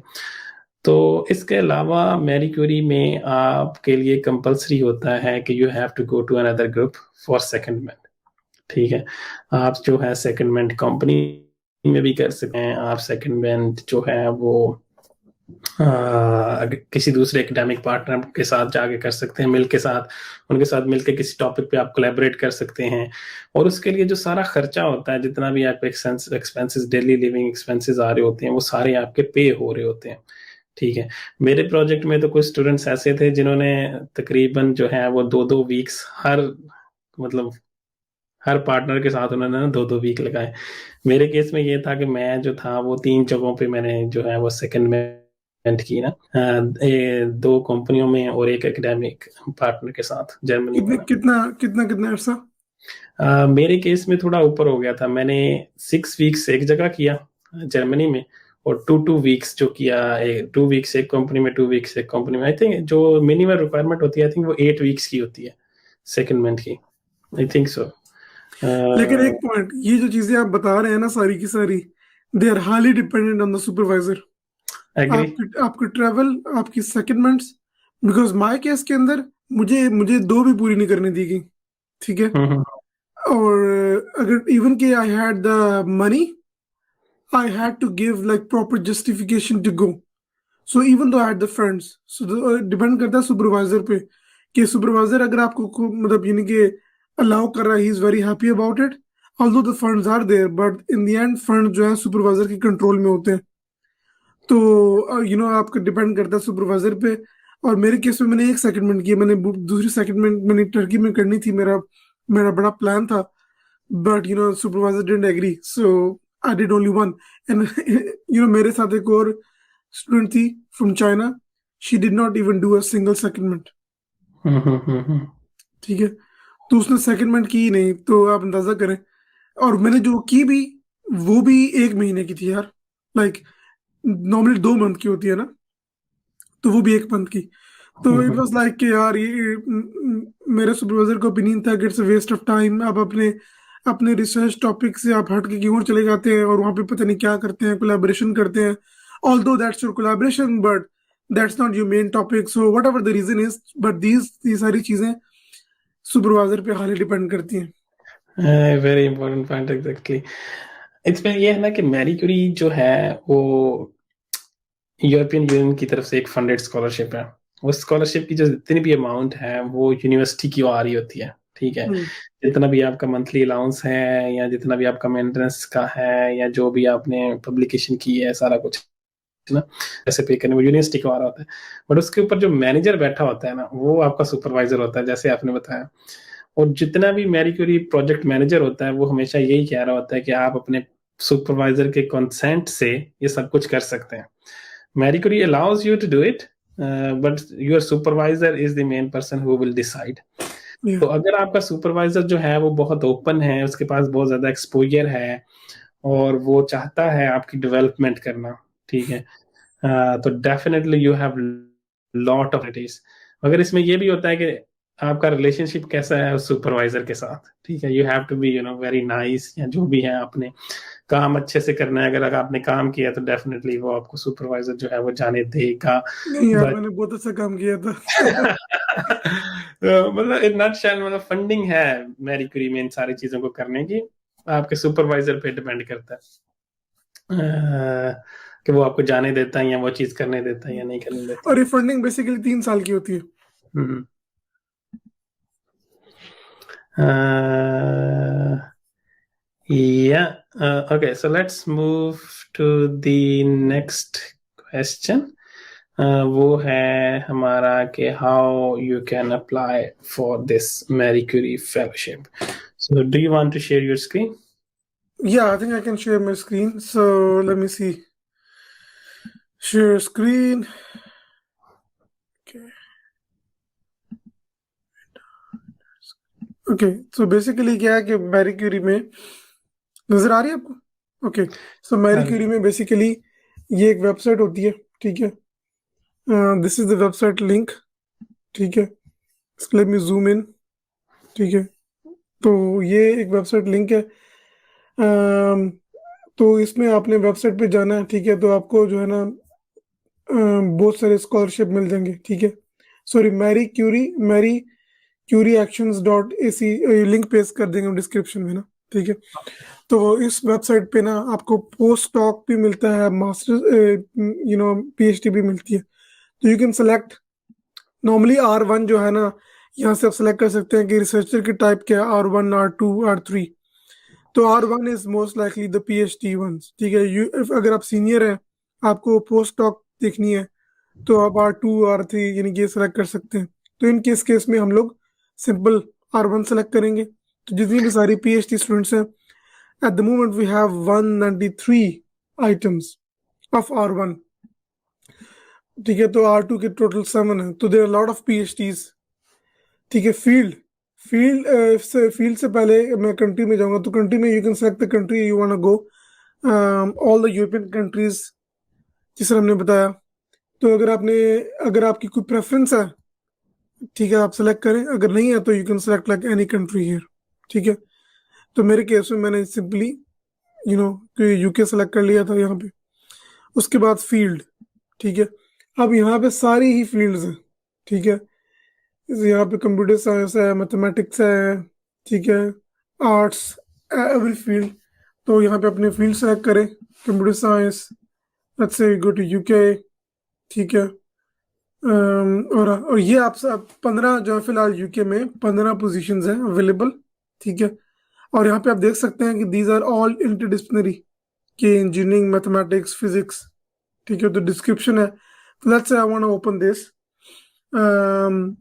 या तो ये आपको पूरी डिटेल डिटेल मिल जाएगी कि इस फील्ड के अंदर डिपार्टमेंट कौन सा, आपकी यूनिवर्सिटी कौन सी है, और यानी कि कौन कौन से और टॉपिक्स हैं इस मैरी क्यूरी के अंदर। फिजिक्स है, मैकेनिकल है, ठीक है, सिविल है। और एप्लीकेशन डेडलाइन मिलेगी। कॉन्ट्रैक्ट टेम्परेरी का मतलब है कि 3 साल का आपका कॉन्ट्रैक्ट होगा, टेम्परेरी। ठीक है, ये एप्लीकेशन डेडलाइन है। और देन देन ये है कि आपके पास ये फील्ड की डिटेल आ जाएगी नीचे। स्किल्स कौन से चाहिए आपको, आपको रिक्वायरमेंट क्या चाहिए। ठीक है, स्ट्रॉन्ग C++। उसके बाद बैकग्राउंड आपका क्या होना चाहिए, क्वालिफिकेशंस क्या है। तो सारी आपको एलिजिबिलिटी क्राइटेरिया जो है ना वो यहाँ पे वो आपको मिल जाएगा। इंग्लिश लैंग्वेज स्किल्स चाहिए। और उसके बाद बेनिफिट्स हैं, जिससे आपको बताया कि आपको वो मिल सकता है 3 साल, 36 मंथ्स की होती है, 3 साल की। और आपको जो है मोबिलिटी अलाउंस मिलता है, फैमिली अलाउंस मिलता है, ऑल दिस थिंग्स। ठीक है, फाइनेंशियल सपोर्ट भी मिलती है यूके में। स्पेशली आपको इंटरेस्ट फ्री लोन मिल जाता है अगर अपनी वीज़ा अप्लाई करना है, आपके पास पैसे नहीं है तो। ये सारी डिटेल आपको यहाँ पे लिखी हुई मिलेगी। उसके बाद अप्लाई कैसे करना है, ठीक है। आप स्पेशली जो है ना, इस यूनिवर्सिटी के अंदर सिर्फ एक पोजीशन अवेलेबल है। ठीक है। और ठीक है, और बाकी कई कई केसेस में 2-3 होती है यूनिवर्सिटी के अंदर ना। ये जो है आपने कोई, अब आपको कोई चीज़ क्लियर नहीं है इस टाइम तक, तो you can go and ask this person जो है ना, इसका ईमेल दिया हुआ है। आप ईमेल करें उसको अगर आपको कोई चीज़ डायरेक्टली डायरेक्टली जो है आपको नहीं नहीं समझ आ रही।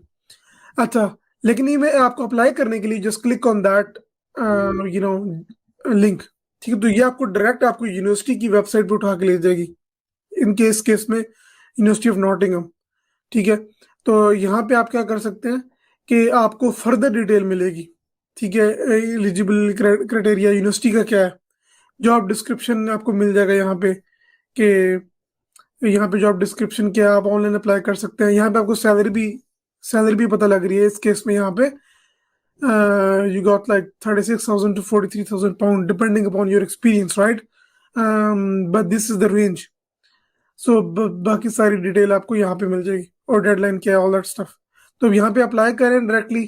ठीक है, तो डायरेक्टली अप्लाई करके और आपको लिंक पे चला जाएगा, यहाँ पे रजिस्टर करें और अप्लाई करें। So that's how you do it. So you select, ये this is the main website जहाँ से आप फील्ड सेलेक्ट करते हैं, कंट्री सेलेक्ट करते हैं, अपना लेवल सेलेक्ट करते हैं, then you go and see details. अगर मैच करती है देन यू अप्लाई।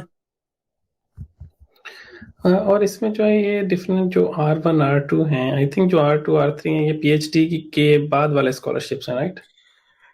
ये I think these are fellowships, like post doc fellowships.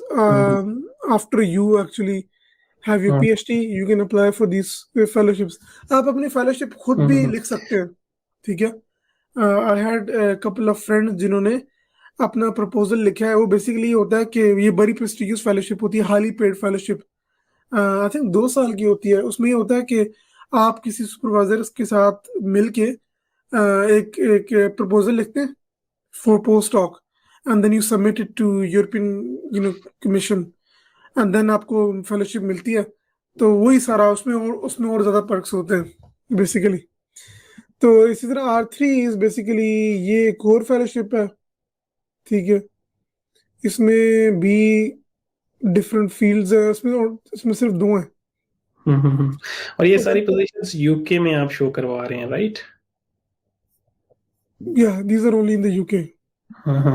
अगर आप सिलेक्ट करें किसी और कंट्री के अंदर तो then you get like more, but you can select the country as well. सही सही। अगर आप let's say you want choose like France, right? So ये सारे फ्रांस के अंदर 61 पोजीशंस हैं for 193 positions in France. Mostly ऐसा होता है कि बिकॉज फ्रांस के ऐसा होता है ना कि ये एक ही पोजीशन जो है डिफरेंट कंट्री के अंदर आ रही होती है, क्योंकि हर हर कंट्री के अंदर हायर कर रहे होते हैं। तो वो आपको multiple, you would see that एक ही पोजीशन मल्टीपल जगहों पे भी आ रही होगी, क्योंकि उन्हें हम्म, फ्रांस के अंदर भी हायर करना है, यूके के अंदर भी हायर करना है। तो एक ही बेसिकली जॉब एडवर्टाइजमेंट होती है। तो but you can select the country and the field from all this range. सही है। I think there are multiple websites, मतलब This is the UK main में। website, by the way. Hmm, From it is actually from. It is called Marie Curie Actions. हम्म, सही सही है। I think same फिर ये advertise होती है jobs dot, I think dot jobs हाँ, dot is. ये वो यूनिवर्सिटी करती है। सो बेसिकली क्या होता है कि यूनिवर्सिटी जो है ना, वो ये लिंक दे देती है। ये लिंक नहीं है, ये वाला। हम्म, सो ये बेसिकली यूनिवर्सिटी का अपना लिंक होता है ना, तो ये फिर यूनिवर्सिटी यूके के अंदर you are actually required to post a job, I think 29 days before, at least for 29 days if you want to sponsor someone from outside the country. तो हम्म, एटलीस्ट 29 दिन के लिए वो आपको एडवर्टाइज होनी चाहिए, वरना आप उस किसी को उस पर स्पॉन्सर नहीं कर सकते। तो इसलिए they have to do it on jobs.ac.uk and couple of other websites. लेकिन ये है कि लेकिन जो मेन जो from Marie Curie, you have this website for finding job applications, like all Marie Curie के जितने भी हम्म, है ना, डॉक्टर नेटवर्क्स, पोस्ट डॉक, ठीक है, फंडिंग करनी है, सारे रिसोर्सेज आपको, जॉब्स, ऑल दैट स्टफ। अब यहाँ पे like you can select like all different, by दूसरे, आप तो मैरी क्यूरी सेलेक्ट कर रहे हैं ना, तो आपने इरास्मस सेलेक्ट करना है या कुछ और है, H2020, all these things, you know country keywords, research fields. तो इसमें like you even get other you know scholarships. Okay okay, let's just to summarise, I think this is the main website जो जिस पे आप जो है वो सारा कुछ जो यूरोप में और मतलब ओवरऑल मैरी क्यूरी की पोजीशन जो एडवर्टाइज हो रही है वो फाइंड कर सकते हैं। इन पार्टिकुलर इधर से ही फिर आपका जो है वो जो है वो लिंक शेयर हो रहा होता है job.ac.uk पे या कोई और वेबसाइट पे जो जिधर आप जाके ना पोजीशन जो है इसको सर्च कर सकते हैं। चलो ये तो हो गया, मतलब इन नटशेल हमारा एप्लीकेशन का क्राइटेरिया, मतलब किस तरह स्कॉलरशिप पे लिए अप्लाई कर सकते हैं हम, ठीक है। हम ज्यादा डिटेल के मतलब what kind of documents are required में भी हम किसी और वीडियो में डिटेल में जाएंगे इसके ना। ओके, आपने अप्लाई कर दिया, ठीक है। इसके बाद जो हमारा नेक्स्ट स्टेप आता है वो आता है इंटरव्यू प्रोसेस और प्रिपरेशन का। तो इंटरव्यू प्रोसेस और प्रिपरेशन पे हमने पहले बात तो की है, बट अगर हम मैरी क्यूरी स्पेसिफिक बात करें इंटरव्यू के तैयार कैसे करना है और इसका जो टोटल प्रोसेस क्या होता है, इसमें मैं पहले अपना एक्सपीरियंस शेयर। मैंने देखा है, मेरे केस में जो था वो ये था कि पोजीशन अप्लाई करने के बाद उन्होंने मुझे सिंपल इंटरव्यू के लिए ईमेल की कि आपका इंटरव्यू होगा, टेलीफोनिक इंटरव्यू। तब आई थिंक जूम वगैरह बड़े अर्ली फेज में थे। तो वीडियो जो थी वो कॉल हुई और उन्होंने मेरा इंटरव्यू लिया उसमें ना। मगर मैंने कुछ स्टूडेंट्स को देखा है, मेरे केस में मेरा एक ही इंटरव्यू हुआ। मगर मैंने कुछ स्टूडेंट्स को देखा है उनके 3 इंटरव्यूज भी हुए हैं। दुनिया में अगर की पोजीशन, अगर आपकी किसी की पोजीशन की यूनिवर्सिटी के अंदर है तो they went for 3 interviews. On the other hand company side पे मैंने ऐसा देखा कि वो आपका इंटरव्यू भी ले रहे हैं, प्लस फिर आपको अगर उनको लग रहा है उन्होंने कोई और स्किल आपकी चेक करनी है, for example writing skill check करनी है, कुछ इस तरह चेक करना है, तो आपको एक टॉपिक देते हैं, उस पे जो है वो स्टूडेंट वो एक ऐसे लिख के या जो भी रिसर्च टॉपिक है उस पे शॉर्ट समरी बना के देता है, वो उसकी रिलेट कर रहे हैं। या इवन कि मैंने ये भी देखा है कि छोटा मोटा कोड लिखने को वो कहते हैं इंटरव्यू प्रोसेस में मैरी क्यूरी की कंपनी साइड पे ना। तो ये तो मैंने देखा है कि ये होता रहा है पिछले सालों में। तो आपका क्या एक्सपीरियंस है इस ना, आई थिंक मेरा एक्सपीरियंस भी बहुत ही सिमिलर है, क्योंकि आई रिमेम्बर कि जब मैंने अप्लाई किया था ना, तो मैंने एक रिसर्च प्रपोजल लिखा था। तो वो रिसर्च प्रपोजल उन्होंने कहा कि तो आपने प्रेजेंट करना है, और रिसर्च प्रपोजल के लिए मैंने रिसर्च पेपर्स पढ़े थे, और उसके थ्रू जो मेरी फील्ड का जो टॉपिक था ना, उस पर उन्होंने मुझे टेंटेटिव प्लान मुझसे मांगा था कि तुम क्या क्या करोगे, आके कौन सी रिसर्च करोगे, क्या करोगे। I had to present it in the interview. No, तो no, पहले they इंटरव्यू asked के you to prepare a research proposal in writing. या exactly, in a word so document. Document ना, एक wow. Research proposal I think 1.5 page का था, और वो मैंने सेंड करना था। और सेंड करने के बाद, क्योंकि आई थिंक मुझे याद है कि जब अप्लाई करना था ना, तो अप्लाई करने के टाइम पे उन्होंने मुझसे रिसर्च प्रपोजल मांगा था। ठीक है, कि आप ये फील्ड है तो आप क्या करना करेंगे। तो देन फिर बाद में मुझे ये था कि आप जो है ना उस पे एक प्रिपेयर करें, एक प्रेजेंटेशन, कि आपने यहाँ पे इस टॉपिक पे आप क्या क्या करेंगे, क्या आपने गैप आइडेंटिफाई किए हैं, what how would you approach this research. तो इस केस के अंदर मैंने सुपरवाइजर के पेपर्स पढ़े। ठीक है, उनसे मैंने निकाला कि 3-4 प्रोजेक्ट्स मैंने प्रिपेयर किए। पहला ये होगा, ये गैप है, उसको मैं ऐसे करूंगा, उसमें ये रिसर्च मेथोडोलॉजी में यूज करूंगा। उसके बाद ये इनोवेशन इनोवेशन होगी, रिसर्च होगी, ये आउटपुट ठीक है। उसके बाद this is my first paper, then मैं ये करूंगा, this is my second paper, third भी करूंगा, उसके बाद ये मेरा तीसरा पेपर होगा। तो ये इतनी डिटेल थी।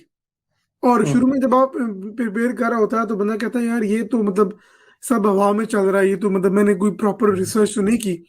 लेकिन बट बेसिकली उनके परस्पेक्टिव से आई थिंक 10 मिनट की होती है। उनके परस्पेक्टिव से ये होता है कि ये बंदा अप्रोच कैसे करता है किसी प्रॉब्लम को, इसके पास पूरी विजिबिलिटी है कि इसने करना क्या है, चाहे वो चीज़ें गलत भी हों, they want to assess you. तो तो मेरा ये था कि इवन के ऐसे मेंशन कि मैंने कहा था कि सिर्फ एक पेपर उसके बाद ना मुझे उन्होंने बताया कि आई रिमेम्बर कि उन्होंने मुझे कहा था कि यार you prepare the plan for your publication as well, कि ये पहली पब्लिकेशन तुमने कब करनी है, सेकंड कब करनी है, थर्ड कब करनी है, तो ऑल दैट। तो मैंने आई थिंक सिर्फ एक पब्लिकेशन का प्लान दिया था। तो उन्होंने मुझसे पूछा कि do you only want publish only one paper. तो मैंने कहा यार ये तो सिंपल एक प्लान है, but although they want to go in that detail. ठीक है, तो जब मैंने प्रेजेंट किया, अब उन्होंने फिर उस पे कोई सवाल नहीं पूछा कि यार ये तुमने ये क्यों किया, ये क्या किया। ठीक है, बस उन्होंने पता लगा लिया कि यार ये बंदे को कुछ पता है कि कैसे करते हैं, टॉपिक कैसे डिफाइन करते हैं, व्हाट्स द प्रोसेस लाइक। ठीक है, फिर उन्होंने जो सवाल पूछे थे उन्होंने मुझसे बाद में, वो सारे के सारे मेरी जो एप्लीकेशन पे थे, मेरे बैकग्राउंड पे थे। ठीक है, और उन्होंने जो है ना बैकग्राउंड पे तकरीबन आई रिमेम्बर 45 मिनट्स का इंटरव्यू था, तो तकरीबन जो है ना 30-40 मिनट 30 एक मिनट लगाया उन्होंने क्वेश्चन एंड आंसर पे। तो आखिर में 1-2 मिनट मेरे लिए उन्होंने छोड़ दिए कि I can ask them questions. तो that was my experience in the interview. I think इसमें मैं ये ऐड करूँ कि आई थिंक ये बड़ा सब्जेक्टिव एक प्रोसेस है। ये हर पार्टनर पे जो रिक्रूट कर रहा है उस पे उसके लिए वेरी करता है। बट इन नटशेल जो होता है इस प्रोसेस के एंड में उन्होंने कमेंट्स या फीडबैक जो है वो ईयू को सबमिट करना होता है कि ये हमने 5 या 6 कैंडिडेट्स या 10 कैंडिडेट्स का इंटरव्यू किया, ये टॉप 5 कैंडिडेट्स थे और उनके हमने ये क्वेश्चन पूछे, ये रिमार्क्स थे और ये हमारा फीडबैक है और उसकी बेस पे हमने ये कैंडिडेट सेलेक्ट किए। तो बेसिकली जो है वो फॉर्म्स ये है एक्चुअल में जो उन्होंने बैक एंड पे चल रहा होता है। बाकी जितना भी प्रोसेस है कोड राइटिंग का, समरी, प्रपोजल, प्रेजेंटेशन, ये सारा कुछ वो असेस कर रहे होते हैं कि वाकई जो कैंडिडेट है उसको वो पोजीशन से रेलिवेंसी रखता है या नहीं, अगर वो इंडिपेंडेंट हो के इस टॉपिक पे काम कर सकता है या नहीं, इस तरह की चीज़ें ना वो चेक कर रहे होते हैं सारी। और एडवांस चेक कर लेते हैं कि जिस तरह मैंने बताया कि आप अपना पब्लिकेशन का स्पेशली कि ये टॉपिक्स हैं माइंड में और इस पे पब्लिकेशन करना चाहते हैं, तो अक्सर जो स्टूडेंट होता है उसके पहले माइंड में होता है कि हाँ ये रिसर्च डायरेक्शन में ले सकता हूँ।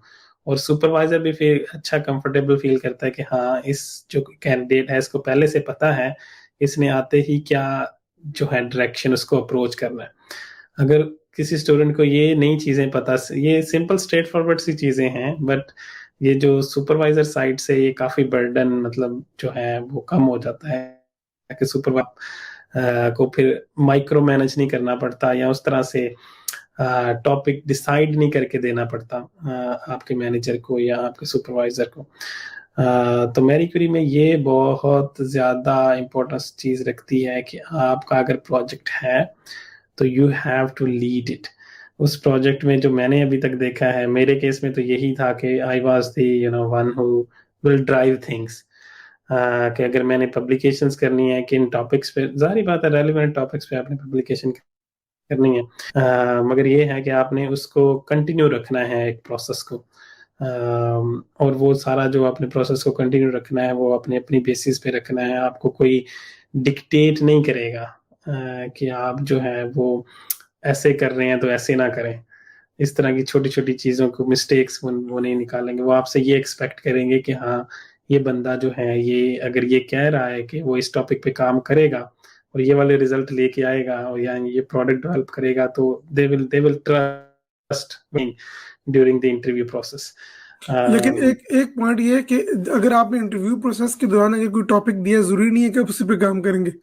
आई रिमेम्बर मेरे केस में ये था कि मैंने मैरी क्यूरी के लिए हमारी फील्ड पे मेरे सुपरवाइजर के पास 3 पोजीशंस थी, because she was the project lead.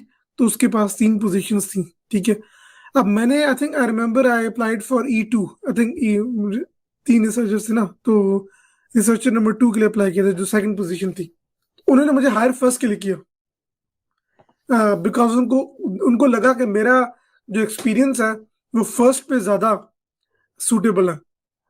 तो जब मुझे उन्होंने हायर किया ना, तो जब उन्होंने बताया कि हम आपको E1 के लिए हायर किया, जो रिसर्चर, जो पहला रिसर्चर है, तो मैंने कहा, आई वॉज वेरी कंफ्यूज कि यार ये तो बिल्कुल डिफरेंट टॉपिक है, ठीक है, इसमें तो हार्डवेयर भी इंक्लूड है। मैंने तो अप्लाई E2 के लिए किया था, मैं ज्यादा कंफर्टेबल E2 पे हूँ। तो मैंने उनसे पूछा कि यार ये तो टोटली डिफरेंट है ना, ये this is not what I applied for. तो उन्होंने कहा कोई फर्क नहीं है। एक्चुअली कोई फर्क नहीं होता। आप जब आते हैं ना, तो एक ब्रॉड टॉपिक होता है, जरूरी नहीं है कि आपको उसी के ऊपर काम करना है, ठीक है। आपने कई दफा E2 E1 का काम कर रहा था, E1 E2 का काम कर रहा था, तो इट डजेंट मैटर कि आपने एग्जैक्टली जो एप्लीकेशन में लिखा है या आपने इंटरव्यू के दौरान जो बताया है आप उसी पे काम करेंगे। वो जस्ट एक एरिया होता है। लेकिन दूसरा ये है कि सर आप बात कर रहे हैं ना कि आपको पता होना चाहिए कि आपने क्या करना है। That's like that's totally subjective, क्योंकि आई रिमेम्बर कि it took me like 1 year to actually define what I'm gonna do, like what's my exactly is gonna be my field, research problem क्या होगी, वो मैं काम करूंगा। और in other cases 1.5 year student के अंदर मेरे कुछ कोलीग्स थे, उन्होंने 1.5 साल लगाया, सुपरवाइजर ने और स्टूडेंट ने, फिगर आउट करने के लिए कि what's gonna be the exact problem, because उन्होंने जो प्रॉब्लम दी हुई थी ना प्रपोजल के अंदर, वो बिल्कुल उसको पीछे कर दिया। उन्होंने फिर एक मसला है नया ना इस प्रॉब्लम चीज, निकाला। आई थिंक ये बिल्कुल आपने सही बोला। अक्सर जो मैरी क्यूरी है, प्रपोजल पहले लिखा होता है आपने, जो हम्म, प्रपोजल में लिखा है अगर तो वो फिजिबल नहीं है, क्योंकि this is also relevant point here कि आपने प्रपोजल में ऐसा लिख दिया है जिसकी बेस पे आपने फंडिंग ले ली है, मगर later on you are not in a position to do that thing. ये भी अक्सर होता है, ठीक है। वो फंडिंग लेने, people do lot of things, hmm, मगर आपने कोई ऐसी चीज प्रोजेक्ट में लिखी है जिसके पास आपको डाटा ही नहीं है उस चीज को एनालाइज करने का, ठीक है, you can't do that later. But most of the cases मैंने ये देखा है कि मैरी क्यूरी में अक्सर प्रोजेक्ट्स जो हैं वो प्री डिफाइंड होते हैं। अब मेरा जो कंसोर्टियम था उसमें ये था कि मेरा जो प्रोजेक्ट था वो वेरी वेल डिफाइंड था, ठीक है, मगर मैं जो दूसरी पोजीशन जिसमें जर्मनी में जाना चाह रहा था ना, ठीक है, वो प्रोजेक्ट टोटली कंप्लीट हो गया, टोटली। और उसका जो उन्होंने हायर की उसको तकरीबन 1 साल लगा यही डिफाइन करते हुए कि भाई मैंने करना क्या है इस प्रोजेक्ट के अंदर ना। कभी वो ये काम कर रही है, कभी वो काम कर रही है, मगर जो उसने एक्चुअल पीएचडी का काम करना है जिसपे उसने ग्रेजुएट होना है, वो उसको तकरीबन दूसरे साल में जाके पता लगा ना। तो ये है, मतलब ये सब्जेक्टिव बिहेवियर है प्रोजेक्ट्स पे, और ये होता है टिपिकली कि वो ग्रांट को कैसे राइट करते हैं। और जो स्टूडेंट बाद में आता है जिसको ज्यादा मे बी वो डोमेन नॉलेज होता है, अक्सर मैंने ये भी देखा है कि सुपरवाइजर ने कुछ टॉपिक पुट कर दिया है जिसपे उसको खुद इतना नॉलेज नहीं है, ठीक है। तो वो एक्सपेक्ट कर रहा होता है कि स्टूडेंट आके उसको ड्राइव करेगा, मगर स्टूडेंट जब कहता है कि भाई ये पॉसिबल ही नहीं है ये चीज, ठीक है, then you need to steer somewhere in between, right? या तो exactly, I think totally supervisor के सर्कमस्टांसेस, आपकी अपनी इनिशिएटिव की कितने रिस्पॉन्सेज हैं। आप टोटली सुपरवाइजर पे डिपेंड नहीं हो सकते, बिकॉज समटाइम्स सुपरवाइजर की अपना एक्सपर्टीज ही नहीं होती उस फील्ड के अंदर। तो आई थिंक कि जिस तरह मेरे केस के अंदर, व्हेन सुपरवाइजर आस्क्ड मी कि यार पब्लिकेशन, बिकॉज आई न्यू कि ये पब्लिकेशन फोकस्ड है। दूसरे केसेस में supervisor did not even push for publication. तो I think these are all personal circumstances, subjective circumstances, जो कि आपके और सुपरवाइजर के और यूनिवर्सिटी के और कंट्री के सिचुएशन पे टोटली डिफरेंट हो सकते हैं। But these are our experiences, which might be totally different from your own experience. Exactly. Exactly. So let's move to the Agree. next topic, which Mhm. is uh, The next topic is how you got the decision outcome. so for example, let's say कि अगर आपने apply कर दिया, आपने interview दे दिया, आपका interview भी अच्छा हो गया, तो मेरे केस में ये था कि मुझे मुझे फोन कॉल आई थी, ठीक है। आई रिमेम्बर कि मुझे कॉल आई थी, missed call, I missed it. Ramzan था कोरिया के अंदर, I think the same year, I think we applied on the Mhm. सेम रमजान। तो शाम को जो है ना, अफ्तारी के बाद मुझे कॉल आई, तो लाइक आई न्यू इट कि बिकॉज यूके का नंबर था तो वो कॉल आ रही है, तो why did they call me, right. मैंने कॉल बैक की, मैंने कॉल बैक की, और उन्होंने मुझे कंग्रेचुलेट किया कि मैं आपको सिलेक्ट कर लिया, ठीक है। तो उन्होंने बताया कि हमने आपको इस पोजीशन में सिलेक्ट किया है, और ठीक है ये होगा दिस एंड दैट, तो कंग्रेचुलेशंस ना। तो मैं आपने बड़ा अच्छा, हमें लगा आपसे बात करके, और दिस एंड दैट, तो we want you to come and stuff. So I was very happy, I was over the moon कि सिलेक्ट हो गया मैं।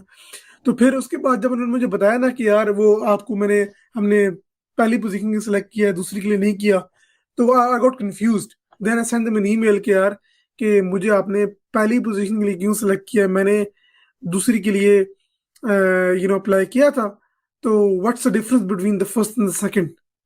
तो उन्होंने रिप्लाई किया कि यार इट डजंट मैटर, ठीक है। मतलब उन्होंने बेसिकली बताने के लिए, क्योंकि आप जिस तरह बात कर रहे हैं ना कि उन्होंने किसी और को रिपोर्ट करना था कि हमने इस ये एक्सपर्टीज थी, इसके लिए ये बंदा सेलेक्ट किया, उसके लिए वो किया, तो शायद मेरी एक्सपर्टीज जो कि हार्डवेयर के अंदर भी थी, वो अलग सॉफ्टवेयर के अंदर थी, और मेरे केस में बिकॉज जो ई वन था ना वो हार्डवेयर पे फोकस था, और E two was software focused.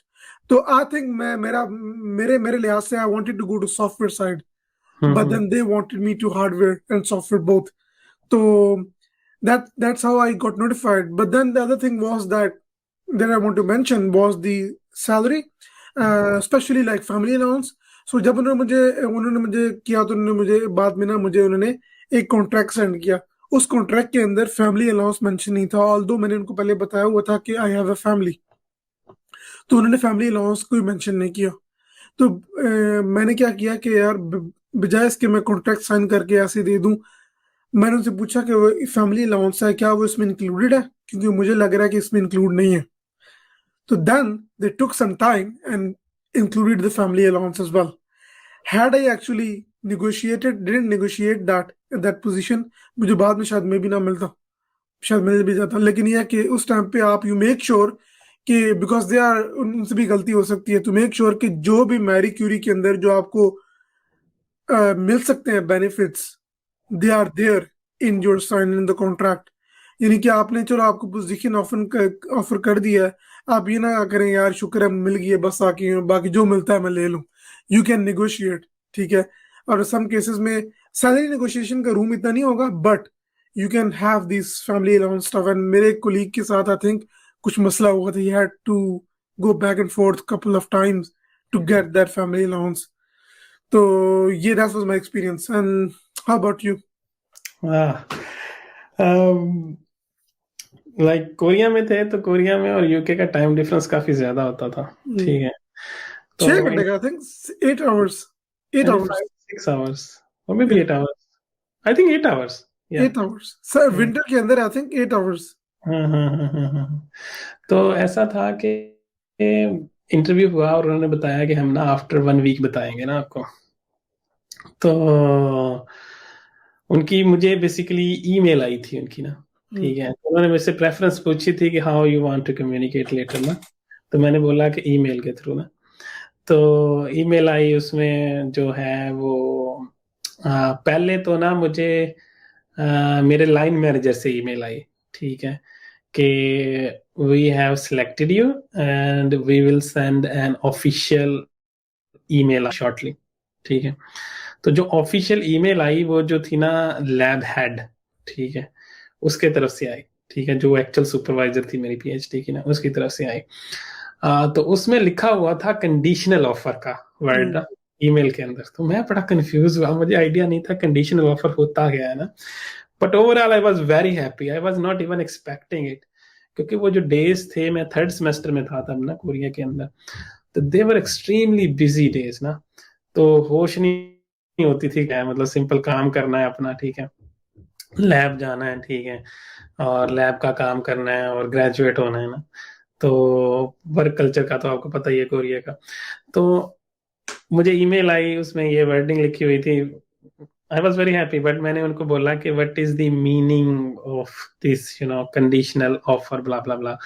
तो उन्होंने बोला कि दिस, हमने आपको पोजीशन दे दी है, ठीक है, मतलब you are selected, but this is based on the of your visa application, ठीक है। अगर आपको वीजा मिल जाता है then you are good to you are welcome hair.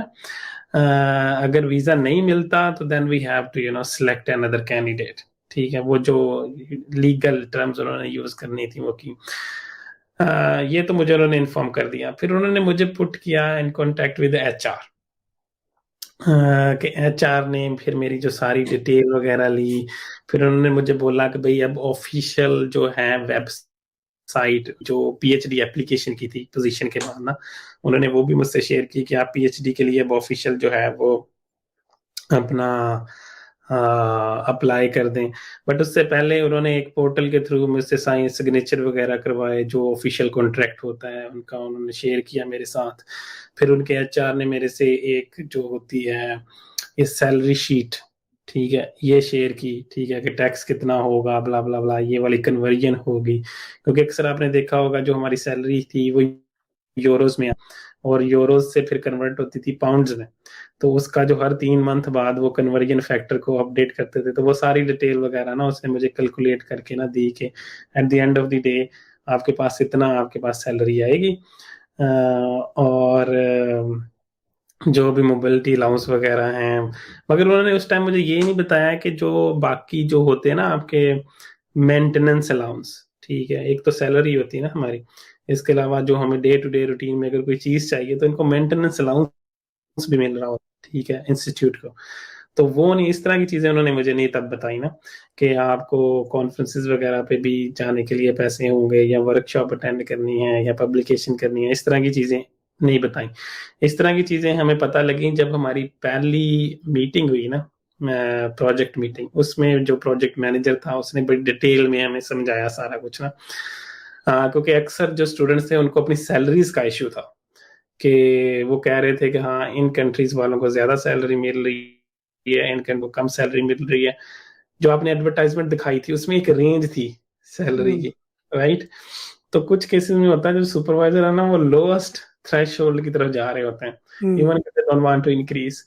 तो इसमें मेरे प्रोजेक्ट में ऐसा हुआ कि एक था स्टूडेंट नीदरलैंड के अंदर ना, तो उसकी सुपरवाइजर के पास आई थी, उसके सुपरवाइजर को पहली दफा मैरी क्यूरी स्कॉलरशिप मिली थी ना, इस तरह कि उसने प्रपोजल में पार्टिसिपेट किया और उसको फंडिंग मिली। उसके लिए हमें और पीएचडी स्टूडेंट भी थे, मगर वो स्टूडेंट को ज्यादा पे नहीं करना चाहती थी कि दूसरे स्टूडेंट पे इंप्रेशन जाएगा कि ये स्टूडेंट इतने ज्यादा पैसे क्यों ले रहा है, ठीक है। तो उन्होंने आर्टिफिशियली जो थी वो कम सैलरी उन्होंने बैंड रखा हुआ था। मगर स्टूडेंट में बाद में कंप्लेन वगैरह की काफी ज्यादा, तो फिर थोड़ा उसकी उन्होंने एडजस्ट वगैरह की। बट इन नटशेल मेरा ईमेल आई, मैंने सारा कुछ एक्सेप्ट किया, ठीक है, ऑफिशियल उनका पोर्टल पे मुझसे उन्होंने सिग्नेचर वगैरह करवाए, और फिर बाद में जो है वो नॉर्मल जो है वो प्रोसेस स्टार्ट हुआ, which is our next question. What do you want to say? लेकिन एक जो है आप कह रहे हैं आप थर्ड सेमेस्टर में थे, हम्म। तो how did you actually get that? यानी कि नॉर्मली तो ये एक्सपेक्टेड होता है ना कि you are required to complete your masters और like very close to completion your masters. आप थर्ड सेमेस्टर मतलब यानी आपको एटलीस्ट 6 महीने आपके पीछे पड़े हुए हैं, या ठीक है। तो उनको उनसे कोई मसला नहीं हुआ? Did you tell them beforehand, और किस तरह आपने ये नेगोशिएट किया इसको? यार मैं बड़ा लकी रहा इस मामले में, मुझसे पहले ही स्टार्टिंग में मास्टर्स की डिग्री नहीं मांगी हुई थी, प्रोजेक्ट में मेंशन ही नहीं किया हुआ था मास्टर्स की डिग्री का। ठीक है। फिर दूसरा ये हुआ कि जब उन्होंने ऑफिशियल यूनिवर्सिटी की तरफ से मुझे हायर किया ना, उस रिक्वायरमेंट में भी PhD as a optional degree थी, पीएचडी मास्टर्स? और masters as a optional degree थी उधर ना। तो बैचलर की डिग्री तो थी मेरे पास। ठीक है। मैंने उनको बताया कि भाई मैं इन जो है वो अगले 6 to 8 months में ग्रेजुएट हो जाऊंगा, मेरे पास तब डिग्री आएगी मास्टर्स की। ठीक है। They said it's fine, there is no formal requirement कि आपके पास ये डिग्री हो। ठीक है। But it's good when you join, you should have that degree. ठीक है। तो मैंने कोई तकरीबन 7-8 मंथ लेट ज्वाइन किया था। ठीक है। बाकी सारे स्टूडेंट्स मेरे से कोई 5-6 मंथ पहले आ गए थे। तो इसका मतलब है कि आपने पहला ट्रेनिंग इवेंट मिस कर दिया होगा। मैंने मिस नहीं किया। ठीक है। ज्वाइन हो गया था, मैं कोरिया के अंदर ही था। अच्छा, ठीक है। ऑनलाइन फिर ज्वाइन मैंने, किया था आपने? नहीं नहीं नहीं नहीं नहीं, मुझे उन्होंने बेसिकली टिकट्स बुक करके दी ना अच्छा अच्छा ट्रेवलिंग अच्छा। कोरिया से। तो मैंने उनको ऑप्शंस बताए कि भैया ये मेरे लिए जो है वो फ्लाइट्स बुक कर दें। ठीक है। हम्म। अकोमोडेशन भी बुक कर दी उन्होंने। तो मैं फिर कोरिया से गया जर्मनी। जर्मनी में पहली हमारी मीटिंग थी। ठीक है। इवन कि मैंने सुपरवाइजर पहली दफा कोरिया में देखा अपना।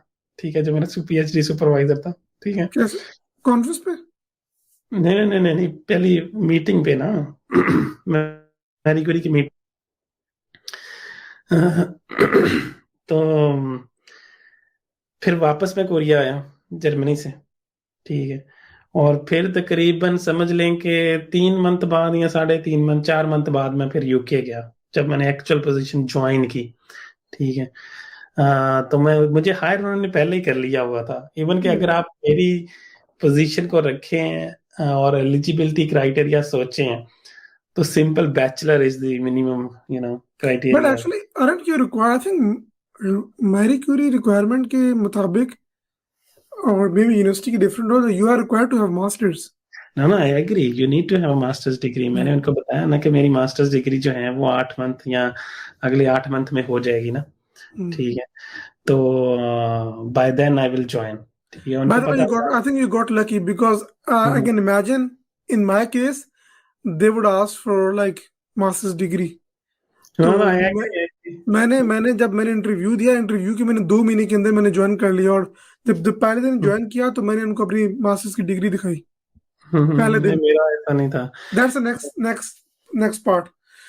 मेरे तो केस में जो था वो था कि सिंपल जो था ना, वो क्या होता है, मार्क्स शीट होती है, उसको क्या कहते हैं जिसपे ग्रेड्स होते हैं। ट्रांसक्रिप्ट। हाँ, ट्रांसक्रिप्ट। ठीक है। तो ट्रांसक्रिप्ट मैंने दी उनको, इवन कि they didn't bother about it. I don't know what was there they mindset very that. Chilled people. ठीक है। They didn't mind actually, they just liked the work I am doing. कहा कि इसकी बहुत ज्यादा रेलेवेंसी है, same skill set है। ठीक है। यही बंदा हमें चाहिए। ठीक है। इवन दो दे इंटरव्यूड ऑलरेडी 7 मोर कैंडिडेट, जो मुझे बाद में मैंने वो शीट देखी भी। ठीक है। जिस तरह उन्होंने रैंक किया हुआ था। तो मेरे केस में ना बहुत अनसर्टन था कि मैं ये ज्वाइन करूंगा भी या नहीं। इवन कि 1 मंथ पहले भी मुझे था कि मैं नहीं ज्वाइन कर पाऊंगा ना। ठीक है। तो उसमें ये था कि मेरे पास इंग्लिश लैंग्वेज का स्कोर भी नहीं था टेस्ट का ना। तो पोजीशन मिलने के बाद उन्होंने जब मुझे इंग्लिश का स्कोर मांगा, तो मैंने बोला भैया मेरे पास तो नहीं है। ठीक है। फिर उन्होंने मुझे 2 मंथ और दिए। ठीक है। मैंने कोरिया के अंदर ही वो टेस्ट बुक किया। ठीक है। वो टेस्ट दिया। ठीक है। फिर उन्होंने मुझसे इक्विवेलेंस सर्टिफिकेट मांगा, वो भी मेरे पास नहीं था। ठीक है। बैचलर डिग्री का इवन। ठीक है। क्योंकि वो यूके का जो होता है उधर से आपने करवाना होता है ना। नहीं, मेरे केस में मैंने नहीं, मुझे नहीं उन्होंने मांगा नहीं, मेरे मुझसे। से उन्होंने वो मांगा ना। हम्म। तो मैंने वो करवाया, फिर वो ओरिजिनल मैंने जो है वो सेंड किया यूनिवर्सिटी को उधर। मगर ये था कि जो जब मैं आया eight the end of the day, मेरे पास मास्टर्स की ट्रांसक्रिप्ट थी, डिग्री नहीं थी। ठीक है। क्योंकि डिग्री को लेने के लिए आपको आई थिंक थोड़ा और वेट करना पड़ता था आई थिंक काइस्ट में कुछ थोड़े वीक। तो जब मैं यूके आया तो मेरे पास सिर्फ ट्रांसक्रिप्ट थी जो मैंने यूनिवर्सिटी को सबमिट की तब ना। तो they were okay with that, so there was no issue. मेरे हाँ। केस में भी आई थिंक यही था कि उन्होंने मुझसे बोला कि यार आप जब मैंने पोजीशन ऑफर की, उन्होंने कहा कि अब वीज़ा अप्लाई करना है। ठीक है। तो वीज़ा अप्लाई करने के लिए आपको I think you have to have IELTS. ठीक है। और आइल्स आपको चाहिए होगा। फिर मैंने, जब मुझे पोजीशन ऑफर होगी उसके बाद मैंने आइल्स किया। और I I had to do IELTS 2 times because the first thing is that, because मैंने मुझे मुझे नहीं लगा था they would offer me Tier 2 work visa, because I don't think so कि जॉब एप्लीकेशन में ये मेंशन था। ठीक है। तो मैंने तो रिक्वायरमेंट देख के ना पहले ही अप्लाई कर लिया, जो है ना ये आइल्स वाला सिस्टम ना। तो आइल्स के लिए ना दो चीज़ें होती हैं, एक होता है आइल्स नॉर्मल, एक होता है आइल्स UKVI। तो जो जो Tier 2 जो वर्क वीज़ा होता है उसके लिए UKVI चाहिए होता है ना। तो मैंने अब आइल्स दिया। मुझे बाद में मुझे पता लगा कि तो UKVI मांग रहे हैं। तो उस केस में जो है, मैंने फिर क्या हुआ कि यूनिवर्सिटी ने मुझे एक, आई थिंक कोई थर्ड कंपनी थी जो कि इमिग्रेशन सपोर्ट करती थी, एक डेडिकेटेड बंदी मुझे असाइन की। उसने मुझे सारे सर्टिफिकेट ऑफ स्पॉन्सरशिप, सारे डॉक्यूमेंट्स भेजे। और मुझे मुझे बोला कि यार ये डॉक्यूमेंट्स तुमने प्रिपेयर करने हैं, तुमने ये इस तरह वीज़ा अप्लाई करना है। ठीक है। तो वहां से मुझे सारी हेल्प गाइड सब कुछ मुझे मिला वहां से। यूनिवर्सिटी का एचआर नहीं था, कोई थर्ड कंपनी थी जो कि एक्सपर्ट थी इस इमिग्रेशन के अंदर। तो वो फिर मैंने कोरिया के अंदर अपॉइंटमेंट ली। और within, I know, I remember कि within 20 days I got the visa, apply करने के बाद ना। तो उसके बाद जो है वीज़ा वीज़ा हो गया। उसके बाद मैंने वीज़ा करने के बाद मैंने आना था। तो मैं वहाँ से कोरिया से पहले गया मलेशिया। मलेशिया से मैं गया पाकिस्तान। पाकिस्तान से मैं आया UK। तो और मैंने ज्वाइन किया 2 सितंबर को ना। तो जितना भी मेरा ट्रैवलिंग अलाउंस खर्चा था, यानी कि UK से कोरिया, यानी कि कोरिया से मलेशिया, मलेशिया से पाकिस्तान, पाकिस्तान से UK, they all covered, they all paid me back. उसके अलावा आइल्स का जो मैंने 2 दफ़ा आइल्स अप्लाई किया, वो वाला। और जितने मेरे खर्चे हुए, मैं ऑफ कोर्स मुझे रसीद जो है ना देनी पड़ती, टू गिव देम दैट। तो सारी उनको मैंने दी। और उन्होंने, आई थिंक 3,000 और 400,000 पाउंड्स टॉप रेंज थी कि आप इतना अप्लाई कर सकते हैं, 3,500 पाउंड। ठीक है। तो वो सारे मैंने दिए और दे गिव मी बैक। और ज्वाइन किया। ज्वाइन पहले दिन के अंदर मैं HR में, उन्होंने कहा कि सुबह विजिट करें। HR में गया, वहाँ पे उन्होंने मुझे मेरे से सारे डॉक्यूमेंट्स मांगे। उन्होंने मुझे सारी डिटेल दी, उन्होंने मुझे पिक्चर ली, मेरा मुझे कार्ड दिया, स्टाफ कार्ड दिया। और उसके बाद जो है सारी, उन्होंने मुझे एक्सप्लेन किया कि क्या होता है, बस कहाँ से बनती है, all that stuff, bus pass and all everything, gym and everything. So जो कि HR वाले करते हैं मतलब पहले दिन। तो फिर मुझे जो है ना इस तरह मैंने ज्वाइन किया। और फिर इसके बाद जब मैंने स्टूडेंट के लिए अप्लाई करना था, वो मुझे वहां पे जाके मैंने अप्लाई किया। स्टूडेंट की एप्लीकेशन मैंने बाद में डाली, क्योंकि ये तो स्टाफ की एप्लीकेशन थी ना, ये तो वर्क वीजा की थी। वहां पे जाके उन्होंने उन्होंने कहा कि आप ये स्टूडेंट अप्लाई करना है, तो आप रजिस्टर करें एज अ स्टूडेंट। तो उसके लिए जो है वही जो प्रपोजल जो कि मैंने एप्लीकेशन के टाइम में सबमिट कराया था, वही प्रपोजल मैंने उठा के इधर सबमिट करा दिया स्टूडेंट के लिए, क्योंकि PhD के लिए आपको प्रपोजल सबमिट करना पड़ता है। तो सेम प्रपोजल देयर, एंड वही आइल्स की चीज़ें इधर भी दे दी। और जो है यूनिवर्सिटी में एज अ स्टूडेंट भी रजिस्टर कर दिया। तो I had 2 cards, staff card and student card. तो that was the thing. Interesting story. I will say interesting journey. Right, very और beautiful. लाइक आपने जब 6 मंथ्स बाद ज्वाइन किया? यार मैंने जो था वो 6 मंथ बाद ज्वाइन किया था। बट इसमें ये है ना कि ये जो मैरी क्यूरी है ये स्पॉन्सर्ड Tier 2 वीजा आपको देती है। उसमें ये होता है कि जब आपको पोजीशन मिलती है तो यूनिवर्सिटी वाले जो है का COS एक लेटर होता है वो जनरेट करते हैं, वो इधर अप्लाई करते हैं। UK के अंदर ही वो एक नंबर होता है, तो वो आपको अलॉट होता है।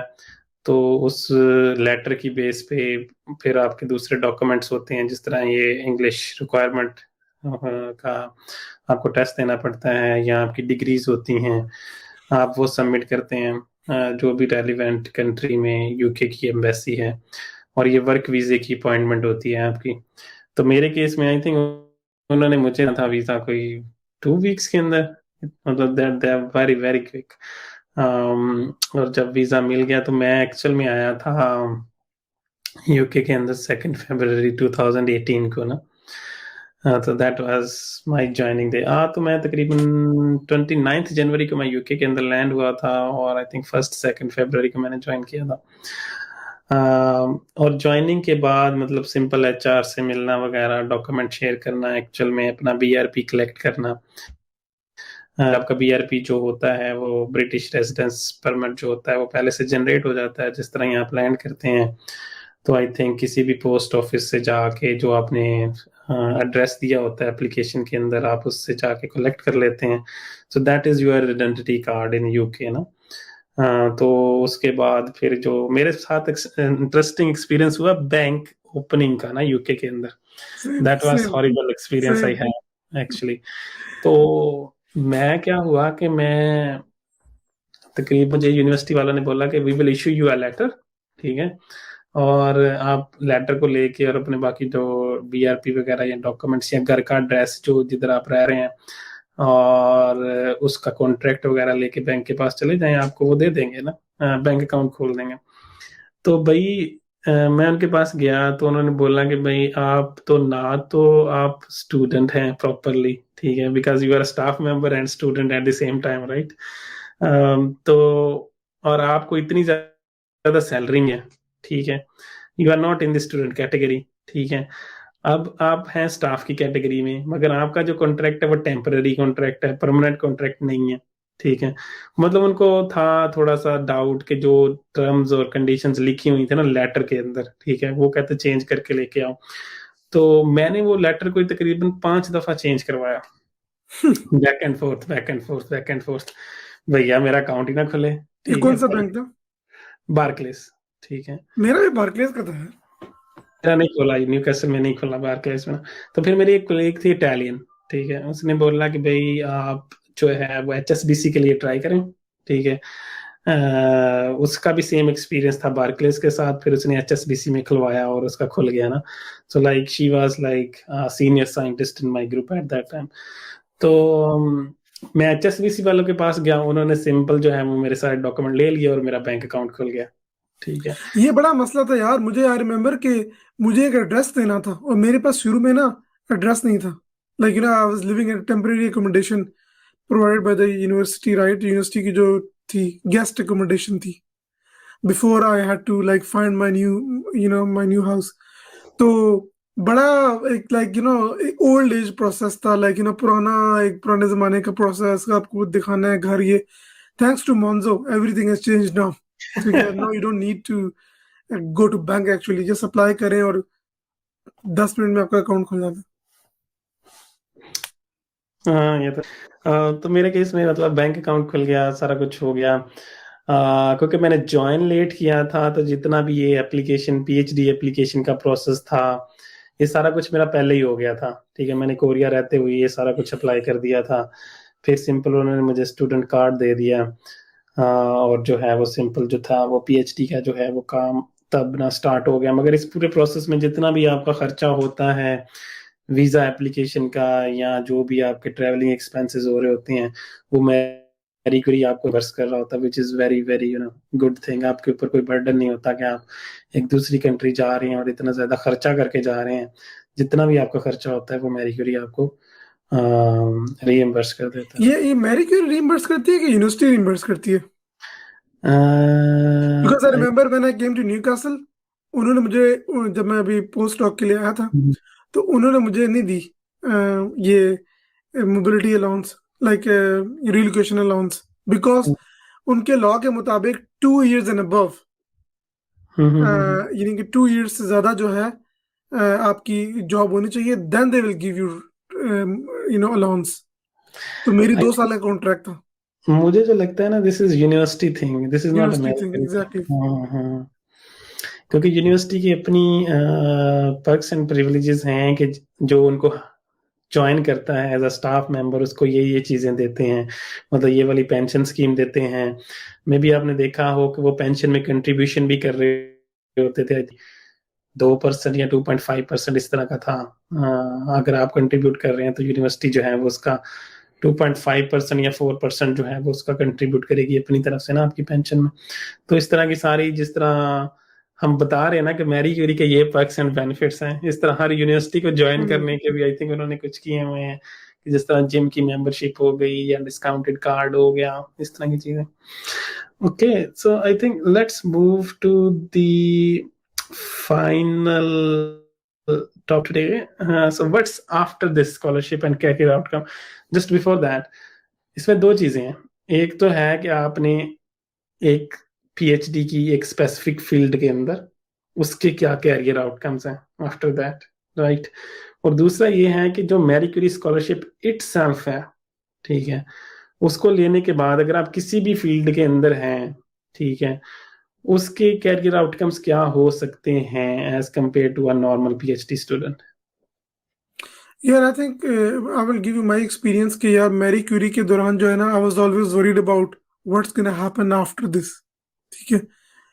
क्योंकि मेरा मेन एम था कि I have to get post doc, because 3 साल का मेरा वर्क वीज़ा था। तो यूके के लॉ के मुताबिक अगर आप 5 साल कंटिन्यूसली काम करते हैं ना वर्क वीज़ा पे, then you will get permanent residence. That was my aim. तो मैंने सिर्फ 2 साल और वर्क वीज़ा लेना था, ठीक है। As compare to normal student, अगर आपको तो वर्क वीज़ा मिलेगा ही नहीं शुरू में, पहली बात। तो आपको 10 साल चाहिए। तो इसके अंदर सबसे बड़ा फायदा ये है कि आपको वर्क वीज़ा मिलता है। तो उसमें होता है कि 3 साल तो मैरी क्यूरी में कवर हो गए। तो मेरा मेन एम था कि मुझे 2 साल का वर्क वीज़ा कहीं और से मिले, ठीक है। आई डेंट केयर किस तरह मिलता है, ठीक है। पोस्ट डॉक से मिलता है, किसी कंपनी से मिलता है, ठीक है। तो that was my main M. तो मेरे केस में ये था कि मैं, जब मेरा लास्ट ईयर था पीएचडी का, लास्ट ईयर भी नहीं बल्कि मेरे 6-7 महीने रह गए थे, ठीक है, कोविड में ना। तो मैंने स्टार्टेड अप्लाइंग टू जॉब्स।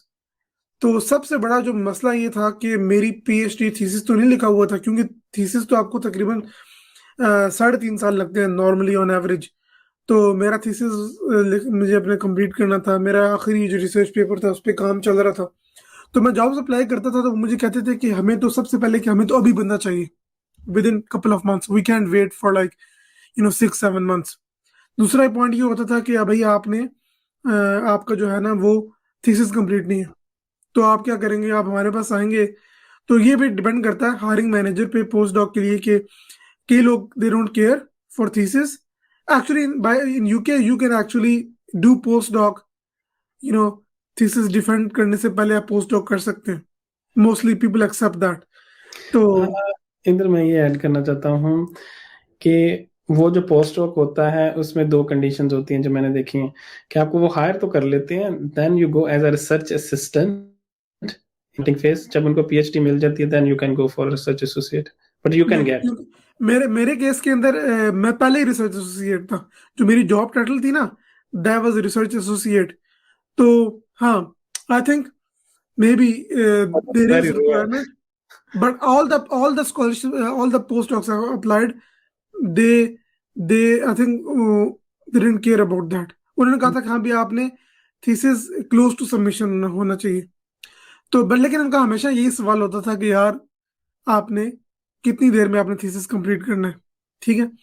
तो लेकिन फिर इन दी एंड जो है मुझे काफ़ी, मैंने अप्लाई किया, नहीं मिल रही थी, because because of the same problem. तो यहाँ पे एक बहुत ही सेंसिटिव होता है कि अब मेरे देन फाइनली मुझे मुझे पोस्ट डॉक मिली, तो तकरीबन 15 दिन पहले मिली मेरा वीजा एक्सपायर होने से, ठीक है। और वो भी सीनियर आ रहे हैं कि डायरेक्ट मैंने without having to complete my PhD, मैंने पीएचडी भी कंप्लीट नहीं की थी, तो मुझे नॉर्मली पोस्ट डॉक को आरए की पोजीशन मिलती है।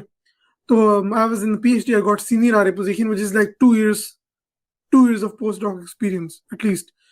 तो वो लकीली आई गॉट, अपनी यूनिवर्सिटी के अंदर थी, लैनकास्टर के अंदर, तो मुझे मिल गई। तो then they give me like work visa for 1 more year।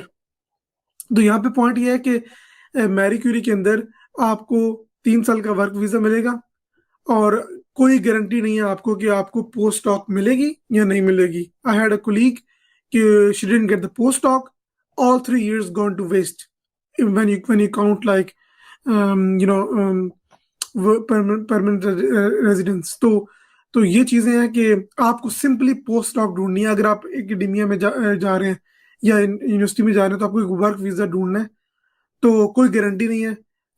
You have to apply और they will evaluate your application based on your skills and I mean of course they will say कि यार ये अच्छा है कि this person is a Marie Curie, this person थोड़ा इसके में कुछ like may be has some advantage, but ultimately it depends on your skills and how close you are, how relevant you are with that field that you're applying for. I think इसमें जो सबसे बड़ा plus point है ना वो ये है कि जो मैरी क्यूरी है ना वो आपको प्रिपेयर कर देता है आगे एकेडेमिया में जाने के लिए या इंडस्ट्री में जाने के लिए, in both situation, which is a very very good point. Normal PhD जो होते हैं वो ज़्यादातर जो है वो सिंपल, उनके पास ऑप्शन होती है आगे एकेडेमिया जाए, they are train for that. मगर मैरी क्यूरी में अगर कोई बच्चा अगर स्टार्टिंग से ही अपने आप को अच्छे से कैरी करता है, अपॉर्चुनिटीज़ को अवेल करता है, कोलैबोरेट करता है, ठीक है, इंडस्ट्रीज़ में जाके सेकेंडमेंट करता है, तो डेफिनेटली उसके पास ज़्यादा चांसेस हैं कि वो चाहे पोस्टडॉक ले ले या किसी कंपनी को ज्वाइन कर ले। मगर इसके बाद अगला पॉइंट आता है कि इस सारे के दौरान हमें 3 साल का वीज़ा मिला होता है, वर्क वीज़ा। 3 साल के बाद हमें अपना वीज़ा एक्सटेंड कराना, which is a biggest hurdle for Asian student मैं बोलूँगा, ठीक है। तो उस केस में मतलब हमें जो भी पोजीशन मिले या पोस्टडॉक मिले या इंडस्ट्री में मिले, ठीक है, वी गो फॉर इट, ठीक है। या हमारा पहले से ज़हन यही होता है कि ठीक है हमने वर्क 2 साल एटलीस्ट जो है वो हमारे पास कॉन्ट्रैक्ट होना चाहिए पोस्टडॉक का, ताकि हम जो हैं वो 5 साल कंप्लीट कर सकें वर्क वीज़ा पे। मगर इसमें ये भी है कि आजकल मैरी क्यूरी जो है वो आपको एज अ फेलोशिप आ रही हो, तो आप जो है वो अक्सर again depend on your luck, आप जो है वो ग्लोबल टैलेंट की तरफ चले जाते हैं। तो 3 साल के बाद जो है वो आपको ILR या इंडेफिनेटली मिलने के चांसेस हैं, but again this is 50-50, not for everyone. तो मैरी क्यूरी में रहते हुए आपको अगर आप 3 साल कंप्लीट करते हैं, you can go for your ILR also at the end. मगर आपको पासपोर्ट के लिए definitely you have to wait for 2 more years on a work visa. तो मेरे केस में जो मुझे सबसे ज्यादा मैंने बेनिफिट दिया वो ये था कि मुझे तो मिल गया ILR अर्ली, ठीक है, मतलब 5 साल से पहले, ठीक है। उस ILR ने फिर मुझे हेल्प किया आगे कंपनी में जॉब लेने के लिए, ठीक है। कि अगर तो मैं एक्चुअल क्योंकि जो मुझे ऑफर हुई थी वो US में ऑफर हुई थी ना, जो मेरी एक्चुअल पोजीशन थी, ठीक है, they allow me to work remotely, ठीक है। वो सिर्फ इसी सूरत में पॉसिबल हुआ कि मुझे यूके में वीजा नहीं लेना पड़ना था, ठीक है। मेरे पास ऑलरेडी वर्क वीजा था यूके के अंदर, I can simply stand work. अगर तो मुझे वीजा लेना होता then they prefer to for me to go to US and join there, ठीक है। तो आई थिंक ये पर्सनल सर्कमस्टांसेस हर किसी के वेरी करते हैं, बट जो मैरी क्यूरी जो है वो आपको इन सब चीजों के लिए बेटर प्रिपेयर कर देता है Exactly. to a normal Yeah, scholarship. yeah. But it doesn't guarantee. I know students who didn't get it. So I think final point I would say कि the only thing that you can do is to put an effort. You know, अपनी research, अपनी interview preparation और Marie Curie के अंदर आपने जितना collaborate करना है कोलैबोरेट करें, जितने आप पेपर पब्लिश कर सकते हैं, because collaboration would give you confidence और आपको डोमेन नॉलेज मिलता है जी के बाकी डोमेन बाकी उनकी फील्ड का नॉलेज मिलता है जिसके साथ आप कोलैबोरेट कर रहे हैं और then you get more connections, right. तो maybe some of this connections would help you, you know, like reference letter देने में, ठीक है।